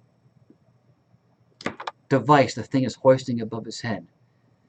Look at the detail. And if you actually go to this image on the actual internet, some people have actually animated it where they actually make all the different parts move as they might have moved in his imagination. You can find it easily. It's great. But you think in Kirby's mind, he probably had an idea of how this device would work and what it would actually do. In the beginning, I described Jack Kirby as a futurist. And in a lot of his concepts, when you get to OMAC, for example, in the 1970s, he clearly had he was a font of ideas when it came to what might this device do, how might technology be adapted and applied in the future. And when you look at this scene, it's almost like a throwaway scene, right? Sue is angry at Reed because he's paying too much attention to his work rather than her. And the things, like sitting there holding, like, Reed, can I put this machine down finally? It's establishing, the classic character concept, but behind that is this incredible contraption. That's just one panel that he drew. I mean, no wonder the guy was working 10 to 16 hours a day in some cases, because look at what he's drawing. I mean, I can't think of another artist who could do that, like that kind of rendering. I mean, that's uniquely Kirby. And Merv, go back to the Galactus image you had up before, please. Now, I think this is one of Kirby's most dynamic concepts of the Marvel Silver Age. We talked about our FF Spotlight, the Galactus trilogy. And, the concept of a being who is essentially a force of the universe, who, like a shark, must keep moving and, in this case, devour planets, the energy of planets, to survive. And the Galactus trilogy, indeed, the Fantastic Four around 1966, 65, 66, 67, is considered like the apex of the Lee Kirby partnership. And one of the great concepts out of that is Galactus. This is a later image that looks like it's probably from the 1970s, I'm guessing. But just it captures the sheer awe-inspiring presence of that concept, that character. And when you think about FF in the mid-60s, the Inhumans, the Black Panther, Galactus, the Silver Surfer, it's the zenith of their creativity. And the Silver Surfer, of course, is Lee acknowledges, Kirby created the Silver Surfer by himself. I got the pages back. I was like, who's this guy on a surfboard? And Kirby said, oh, Galactus should have a herald to find planets for him, essentially. And one of the great concepts of the Lee Kirby partnership, when you think about Thor, the Avengers, Captain America, FF, but also think about all the secondary characters that came out of those titles. Many of them became major institutions unto themselves, like the Silver Surfer, like the Black Panther, okay, like the Inhumans, all of whom now in multimedia. Humans are getting a TV show, right, in the fall. The Black Panther, I'm so excited, has a movie coming out early next year. So, according to legend, Kirby came up with the Black Panther and Humans in a weekend, according to legend. And again, go back to my Black Panther spotlight we did. We talked about the whole genesis of that character. So Kirby is all over the beginnings of the Marvel Universe. He's the linchpin. He's the foundation. He was the guy Lee went to show other artists, here's what I'm looking for and the style I want in terms of the action, the pacing, the dynamics, etc. Now, let's get into some of the more sordid details now. A couple things I want to mention. One, I skipped over this in the notes, I'll go back to it. Who created Spider-Man? Now, Kirby, in interviews at the end of his life, when he clearly was very bitter about his treatment by Marvel, he insisted, I created Spider-Man. Go ahead. I was just going to say Simon tends to corroborate that version of events, because I do actually have a trade put out by Archie back in the early 2000s of The Adventures of the Fly, and the introduction is written by Joe Simon, and he ends his introductory essay by talking about how he and Kirby planted some seeds of thought in Stan Lee with a proposal for a character of theirs called the Silver Spider. Silver Spider, who got his power from a magic ring, Mm-hmm. and was I think it was an orphan living with people who had adopted him. An awful lot like the Fly. Yeah, and it's a nebulous controversy. The Kirby Collector, I just have the issue here, did a whole article on it. Yes, I think it's in issue 18, possibly. Check that out. That may have been, I could be wrong there, but they did an article on it. Mr. Wethington, the rescue, please. Oh, well, there's also an image online of a Kirby drawn Spider-Man cover. Well, he did the cover of Amazing Fantasy 15, Amazing Fantasy so we have 15. to remember that. No, I'm confused. That's right. No. That's the cover. Well, I was thinking. Kirby insisted he created the character. Most likely, it's what Merge described. That it's probably like a combination of a variety of creative strands that came together. Maybe Lee had remembered some of what Simon and Kirby were experimenting with. There's even some evidence that another editor, whose name I can't remember, damn it, at another company came up with the idea of someone swinging on webs. There's different factors that go into this. But what we do know for sure is that Steve Ditko created the costume. Steve Ditko created the whole image. Lee gave Peter Parker very much his voice, obviously, and Spider-Man his voice. But there is a cover of Amazing Fantasy 15, the first cover, which I have a poster in my store of. Go ahead, Pants. Well, is it the Ditko cover Yeah. you're talking about? Yes. Where he's swinging with the culprit in a different direction. Mm-hmm.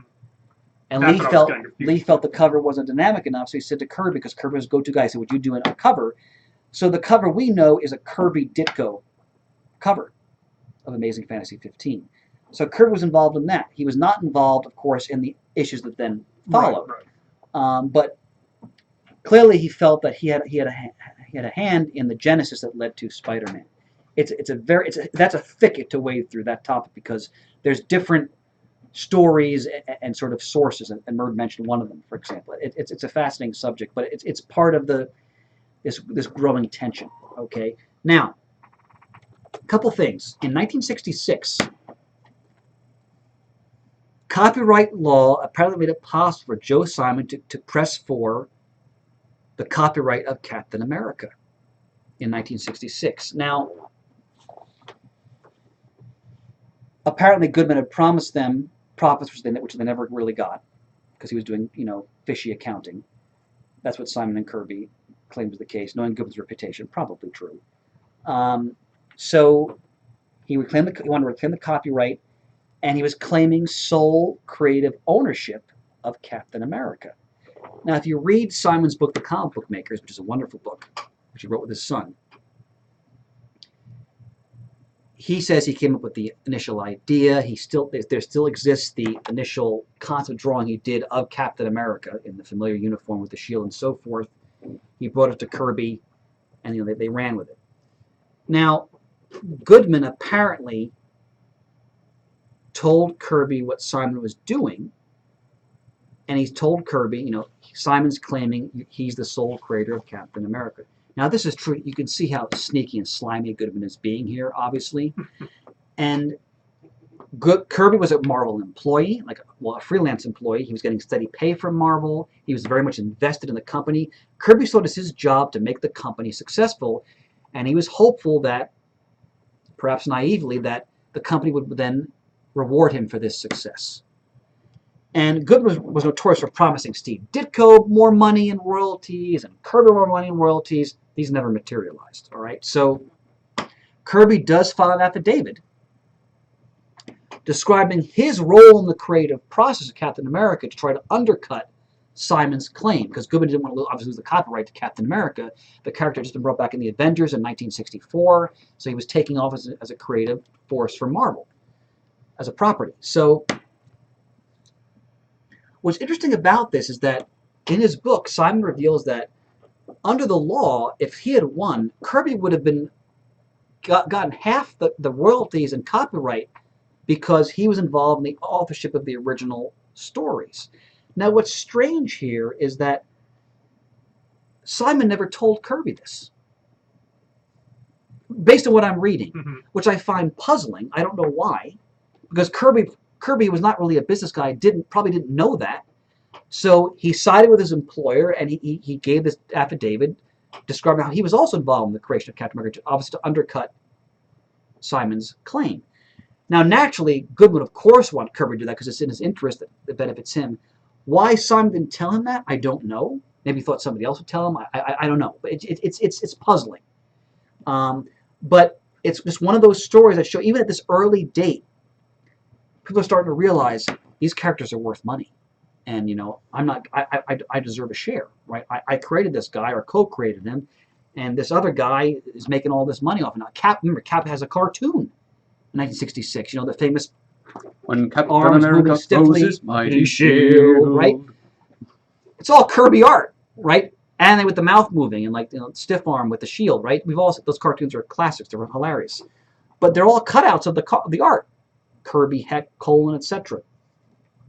Now, as a postscript to this, Simon did try again into the 21st century to get the copyright again, and Marvel did settle with him. So they paid him money, obviously. Because Joe Simon lived a long time. He outlived Kirby by quite a few years. He died in 2010. Could you check for me, Pants? I appreciate it. I want to say he died in 2010, in his 90s. I was going to say a little, like 8 or 9 maybe. All right. But well, he lived to be 7. Whoops. He lived to see the first Captain America film, I think. The first Chris Evans film. Yeah, December of 2011, age 98. 2011. Okay. Longer than either of us thought. Yeah. So, again, Joe Simon, that's a whole nother episode. Like, he's another huge force. I'm just kind of touching upon him in terms of how it relates to Kirby here. But I should mention, Simon and Kirby always, when their partnership initially broke up, they didn't see each other that much. I read Kirby said we didn't plan it that way, just kind of developed that way. They only worked together one more time in the 70s on the Sandman relaunch DC did. Just that one issue that they worked on together. And they only interacted a few more times, but obviously there was still great affection there and a sense of brotherhood. But, you know, I have to wonder how Kirby and Simon felt about each other during this incident, during this 1966 copyright situation. Now, we're going to close part 1 by addressing the big question is, why did Kirby leave Marvel? Which he'll do in 1970. Now, there's a lot of factors that go into this. And there's different theories. And when you read a lot of the history, there's several recurring themes that keep coming up and refer to here. One is the infamous New York Herald Tribune article of 1966 by the journalist Nat Friedland. And Marvel was becoming a force in popular culture by the mid-60s. Marvel Comics being run on college campuses, right? It's not just kids that read these comics, it's adults. Lee has really built that brand that Murd was describing before, all right? And Friedland's doing a story on Lee and sort of the Marvel Age and the Marvel explosion, and he's, as part of the article, is invited into a plot conference with Lee and Kirby. Now, Kirby lived in Long Island. He would come in periodically to hand in work, to meet with Lee, and to discuss plots. And Lee, in the 60s, would meet with, he'd meet with Colin and Heck and Herb Trimpe in the office, and he'd go over plots. He's famous for like jumping on desks and falcons, act out how he wanted the characters to move, and so forth. And so Friedland sits in on this story conference. Now, I'm going to read 2 blurs in the article. Listen to how he describes Stan Lee versus how he describes Jack Kirby. Stan Lee, 43, so Stan Lee's 43 in 1966, is a native New Yorker, an ultra-Madison Avenue rangy look-alike of Rex Harrison, who was a famous actor at that time. He's got that horsey jaw and humorous eyes, thinning but tasteful gray hair, the brightest colored Ivy League wardrobe in captivity, and a deep suntan. Now he describes Kirby, who's already known as the King by this point. The King is a middle-aged man with baggy eyes and a baggy Robert Hallish suit. He is sucking a huge green cigar. And if you stood next to him on the subway, you would peg him for the assistant foreman in a girdle factory. Now, the article closes And Fridlin's sitting in the story conference, and they're talking about Fantastic Four 55 Pants, the Yep. Silver Surfer FF battle. And When strikes the Silver yes, Surfer. one of my favorites. And Lee's walking around talking about the plot, and Kirby's kind of sitting there on a cigar, not speaking much, going, right or and so forth. And what Fridlin clearly didn't understand was that in Kirby, it's all in his mind, right? Lee's talking about the story. Kirby's going to go home and do his own thing and plot out the whole story and come back with this 4-color one that Lee will then dialogue and put in captions. But see, what was Stan Lee? Stan Lee was the barker. He was the pitch man. He's the exuberant, gregarious person. The writer's going to obviously tap into that because it's right there in living color in front of him. Jack Kirby's a middle-aged guy with sort of a kind of a high-pitched New York accent, sitting in the chair, not saying much. When this article came up, Roz Kirby was so upset, she called Stan Lee up and woke him up, demanding that he do something about this. They were so upset about this article and the way it portrayed Kirby. And Lee says, look, I had nothing to do with it. I didn't tell the guy to write this, etc. Many historians think this was one of the breaking points.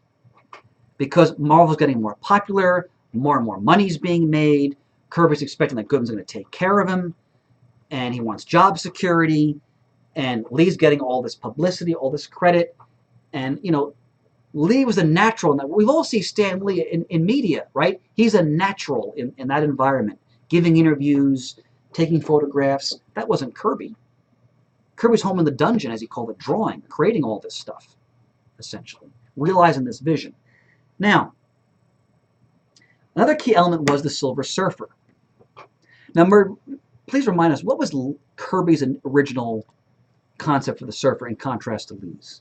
His idea was that the Silver Surfer was just purely inhuman, just created from scratch out of like the primordial stuff of the universe, pure cosmic energy by Galactus, brought into being, granted sentience, and put to work as his herald. Whereas Stan Lee thought he ought to have a more relatable human alter ego, albeit an extraterrestrial one. And ultimately, Stan, of course, had his way. And when we get to the Silver Surfer #1, when he gets a solo book in 1968, which Lee was clearly heavily invested, they made it a 25-cent thick comic with a glue-bound spine, and he brings in John Buscema to pencil it. Now, I love John Buscema's art in that book, so I relish it. But I can understand Kirby probably felt slighted. Now, maybe Lee didn't ask because he felt Kirby was too busy. We don't know why. But clearly, it was a miscalculation because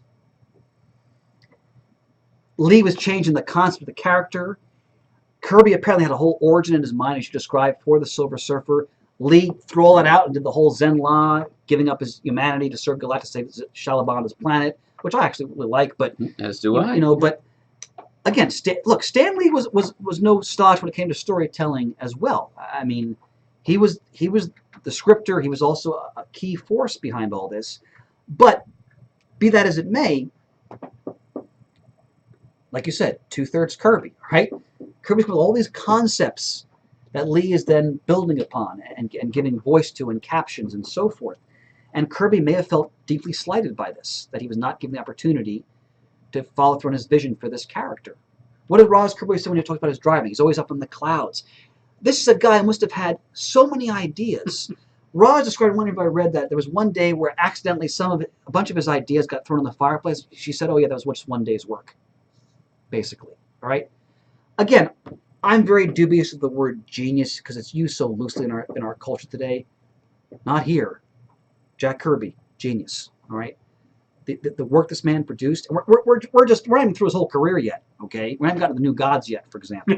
All right, so which he considered sort of his magnum opus, but just what was coming out of this man, and like Merge said, Lee saw that. Lee was probably like, wow, like this is it. Like this is what I've been waiting for. Like this is the images that I can apply a voice to, and he just ran with that, obviously. But the Silver Surfer may have been another key element. Now, Murd has up on the screen. This is a very famous panel. It's the last issue. The Silver Surfer series did not sell well, much to Lee's chagrin. I want to say 18 issues, something like that. And Lee brought Kirby into pencil the last issue. Now, it's what I don't know. I can't say for sure, but it's widely believed that this is Kirby's rage. The 18 issues, thank you, bet. being channeled here through Lee's dialogue. I don't know if that's true, but many historians think that's the case. It's a very famous panel. We talk about Kirby and his history. This is a panel that often comes up. You know, the surfer here is not like the Buddhist Silver Surfer trying to find serenity and peace. This is an enraged, savage surfer who is is determined to fight back against humanity. So is it Kirby crying out through this character, crying out his rage? Possibly, but without question, Kirby was increasingly unhappy with Marvel. Now, apparently, he was starting to keep clippings of all the credit Stan Lee was getting in the press. And what I want to emphasize here, based on all the interviews I've read, just from my own educated historical guesses, and Kirby himself has also said this, I don't think he wanted copyright control.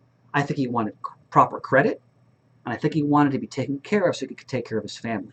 All right, he's starting to have trouble with one of his eyes as he gets into his middle age, where vision was becoming a problem. So you're an artist. What if you lose sight in one of your eyes? What the hell are you going to do, right? As he gets older, his drawing hand will start to become an issue when he gets to be much older. So he had to worry about, I got to take care of my kids. I have no health insurance. I have no retirement security. Okay, Goodman promised me all these things. Nothing's materializing. Lee's getting all this credit in the press, like in this New York Herald Tribune article, for example. So clearly, things are starting to brew. All right, and I just know from my own minuscule experience compared to this in my own job, when there are people who have power over you, and you're basically powerless, and they can kind of do what they want to you professionally, it consumes your entire life, and it's hard to think about anything else, because this is in my own little world. It's a teacher. This was done to me by a supervisor, and where you start to worry about, am I going to have a livelihood? And it takes over your thought process completely. And the people who do it, by the way, they're scum of the first order. And maybe editorialize there for a minute. But Kirby clearly was worried about that. And Carmine Infantino in DC was saying, Jack, come over to us. Like they'd had a meeting, like a lunch or whatever. And Kirby wasn't quite ready to jump in 1968, 69. Still hoping, all right, he's invested so much in this company. I mean, he's in the dungeon for 10 to 16 hours a day. All right. When they moved to California in 69, partially because their youngest daughter had asthma, also because he wanted to be closer to Hollywood, to movies, maybe to break into that world.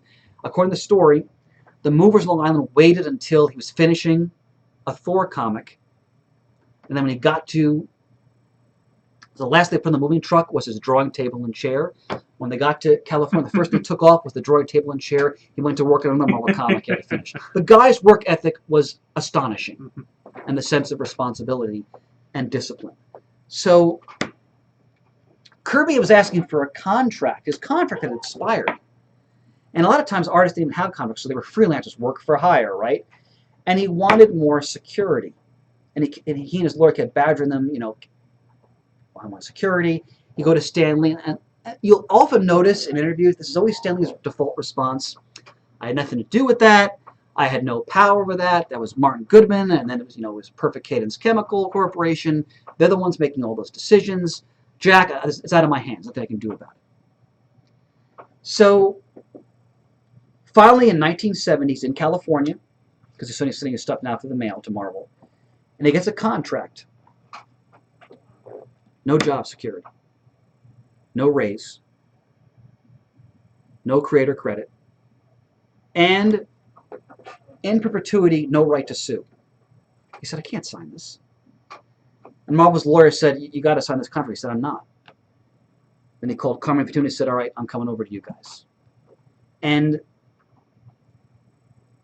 the last thing I'll say as we end part one is that what troubles me about this story, just based on what I read and what we know, and again, a lot of it's in flux, there's different perspectives, different stories, he said or he said, Stan or Jack or Goodman or whoever.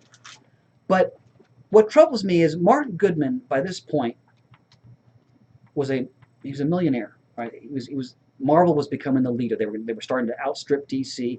Roy Thomas talked about in '65 when he briefly worked there for 2 weeks until he couldn't take Weisinger's abuse, that DC were having meetings about like what is Marvel doing? How do, they're starting to catch up to us. They couldn't figure it out. Like their covers look so crude, etc., so forth. Marvel is starting to really make waves and surpassing DC. You're making all this money. You got cartoons, you got merchandising. There's Marvel merchandising out there by the '60s. There's plastic figurines. There's T-shirts. We've seen those. There's the Merry Marvel Marching Society, which you send in $1 for your sticker and your record. And Flo Steinberg said we had thousands of dollars all over the office from the Marvel Marching Society. I mean, they were exploding. You can't recognize that this guy is one of the two, if not the main reason you're having success. And all he wants is some security. He's done all this work for you, like an animal, okay, a workhorse.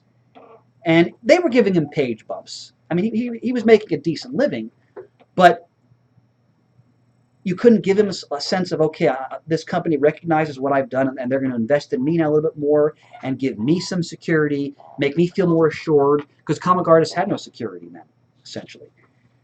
Can I have some creator credit? Again, Goodman and the rest are worried about, well, we don't want to lose ownership of these characters because we fought off Simon already. So they gave him nothing, okay? And they drove him away. And from a business standpoint, these people are morons. I mean, give the guy something of what he wants, and he probably would have stayed with them. Now, I'm going to read a quote from Stan Lee to finish off this segment. This is a recent interview he gave in 2014 to Playboy. Wow, I didn't even know he... Yeah. Okay. Okay, here's the Playboy interview asking a question. Kidding aside, because they talk about his whole career in life, if you read the whole, it's a great interview. It's Stan being Stan, right? It's a fun interview to read. He talks about his whole career and what he did and so forth. And I look, full disclosure, I love Stan Lee. Like he's one of the reasons why I have the vocabulary I have. I mean, he gave Marvel its voice. He gave it its personality in so many ways. I don't think you can undercut what he did. Having said that, once again, Bert, 2/3 Kirby, 1/3 Lee. Okay? Kidding aside, this is the interviewer. One issue dogs you and affects your legacy. The perception that you get too much credit for characters you create with artists such as Jack Kirby and Steve Ditko. You have gone out of your way to acknowledge their contributions and authorship, but the controversy lingers. Can anything be done to settle the situation to wipe these guys once and for all? Now, this is a recent interview. This is just 3 years ago. Yeah. And this is now, when we get to the end of part 2 down the road, we'll talk about when Lee gives his deposition in the last Kirby family Marvel legal case. And he's going to say something different. But here's what he says here. This is Lee. I don't know what you mean by doing right by them. I always try to show them in the most favorable light, even the credits, which I think is true. There was never a time when it just said by Stan Lee. It was always by Stan Lee and Steve Ditko or by Stan Lee and Jack Kirby. I made sure their names were always as big as mine. I would say that's also true. Mm-hmm. As far as what they were paid, I had nothing to do with that. They were hired as freelance artists, and they worked as freelance artists. At some point, they apparently felt they should be getting more money. Fine. It was up to them to talk to the publisher. It had nothing to do with me. This is a refrain here from Lee for decades. I would have liked to have gotten more money, too. I never made an issue of it. I got paid per page for what I wrote, the same way as the other writers. Maybe $1 a page more. If you ask me, should they have been paid more, then you have to say, shouldn't John Romita have been paid more? Shouldn't Gil Kane have been paid more? Such great artists. Shouldn't John Buscema have? They were all great Marvel artists. In other words, if somebody draws a strip and he becomes successful, do you go back? I don't know. That's the reason I've never been a businessman, never wanted to be a businessman. I don't know how to deal with those things. Playboy than ass. You were part of Marvel management for many years. That's true, and twice, not once, I offered a job to Jack Kirby. I said to him, Jack, why don't you work for Marvel with me? I was the art director at the time. I said, you be the art director. I'll just be the editor and head writer, and you'll have that security. He wouldn't do it. He didn't want to. I would have loved him to work side by side with me. I used to have to marvel at the way Jack drew. He would draw something as if it had appeared in his mind, and he was tracing what he thought of already. I never saw a man draw Jack as quickly as Jack did. That's a quote I read earlier. Come work with me, Jack, I said. But he said no. He didn't want a staff job. With him as the Ditko, I don't see where they were unfairly treated. Playboy then asked, Kirby died in 1994. Do you remember the last time you saw him? Now, what Lee says here, some people think is not true. I don't know if it's true or not. I'll tell you, the last thing Jack Kirby said to me was very strange. I met him at a comic book convention right before the end. He wasn't that well. He walked over and said, Stan, you have nothing to reproach yourself about. He knew people were saying things about me, and he wanted to let me know I hadn't done anything wrong in his eyes. I think he realized it. Then he walked away. I went to his funeral, by the way. Playboy asked, what was that like? Well, it was terrible. I mean, he shouldn't have died so young. I stayed in the back row because I didn't want anybody to see me. That's been confirmed by other people who were there. That's me talking here. It was Jack's funeral. His wife, Roz, saw me. She knew I was there. Then I left, and that was it. Jack was a great guy, and so was Steve. I'm sorry anybody feels there's any acrimony. I love them both. What do you guys think about that? I'm not sure. This is the first time I think I've ever heard that. I'm not sure I could give you a quick That's answer okay. off my head there. Mert, any thoughts? I think Stan believed that he did love them both. I think the bit about Kirby does sound a little bit suspect. He might have made some kind of peculiar, inscrutable remark to Lee, but it might not have been quite so exculpatory as Lee remembered it being. His memory tends to be a little selective. By his own admission. Yeah.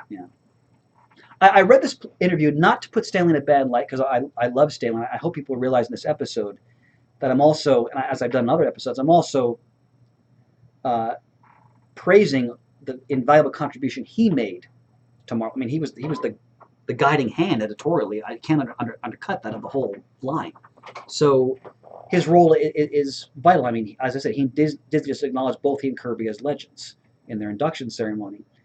But the one thing that sticks in my craw when I read this, and I don't even mean as a dig at Stannis, it just as an outsider, because what the hell do I know? I wasn't there. But when I read this, I think, okay, but you're Stan Lee. You couldn't have gone to them and go, guys, take care of him.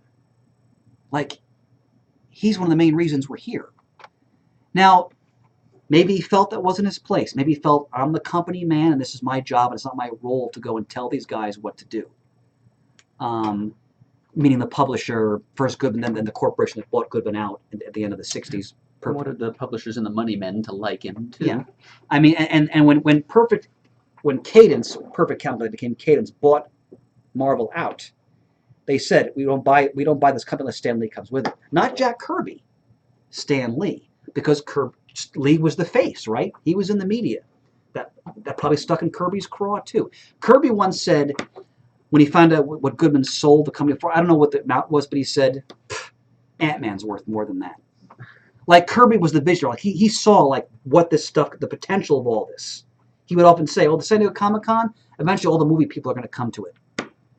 And come to us. He was right. Did he know what he was talking about there? And he was So, right about Ant-Man, too, because that's a multi-million dollar the movie grossed over $500 million. Yep. Martin Goodman probably didn't make $500 million in 1970 or 69 on selling the Not company. even adjusted for inflation. Yeah. So, I just, because I've heard Stan in so much, like, for example, we'll talk in part 2 about, and this is one of the saddest parts of the Kirby story, the original art controversy, when he wanted to get his pages back. And there's a show. I wish I knew more about that. I've heard rumblings, which I don't want to repeat because it's just hearsay and speculations. But well, when we get to it, I've done research. I think I at least have the basic facts of it down. So, but I remember Kevin Smith did a video interview with Stanley in the early 2000s. It was like a DVD director. I remember that? have that. Yeah, Stanley, Kevin Smith. Yes. It's a fun interview. Sure. And at one point, Smith brings up the Kirby. And Lee, to his credit, always praises Kirby and Dick and other artists effusively whenever he talks about them. And he brings up the art this from the 80s, and Lee was like, it didn't matter to me. As far as I could see, he should have had all the art back. And I thought to myself, well, couldn't you have gone to Marvel and said, guys, look, give him his art back?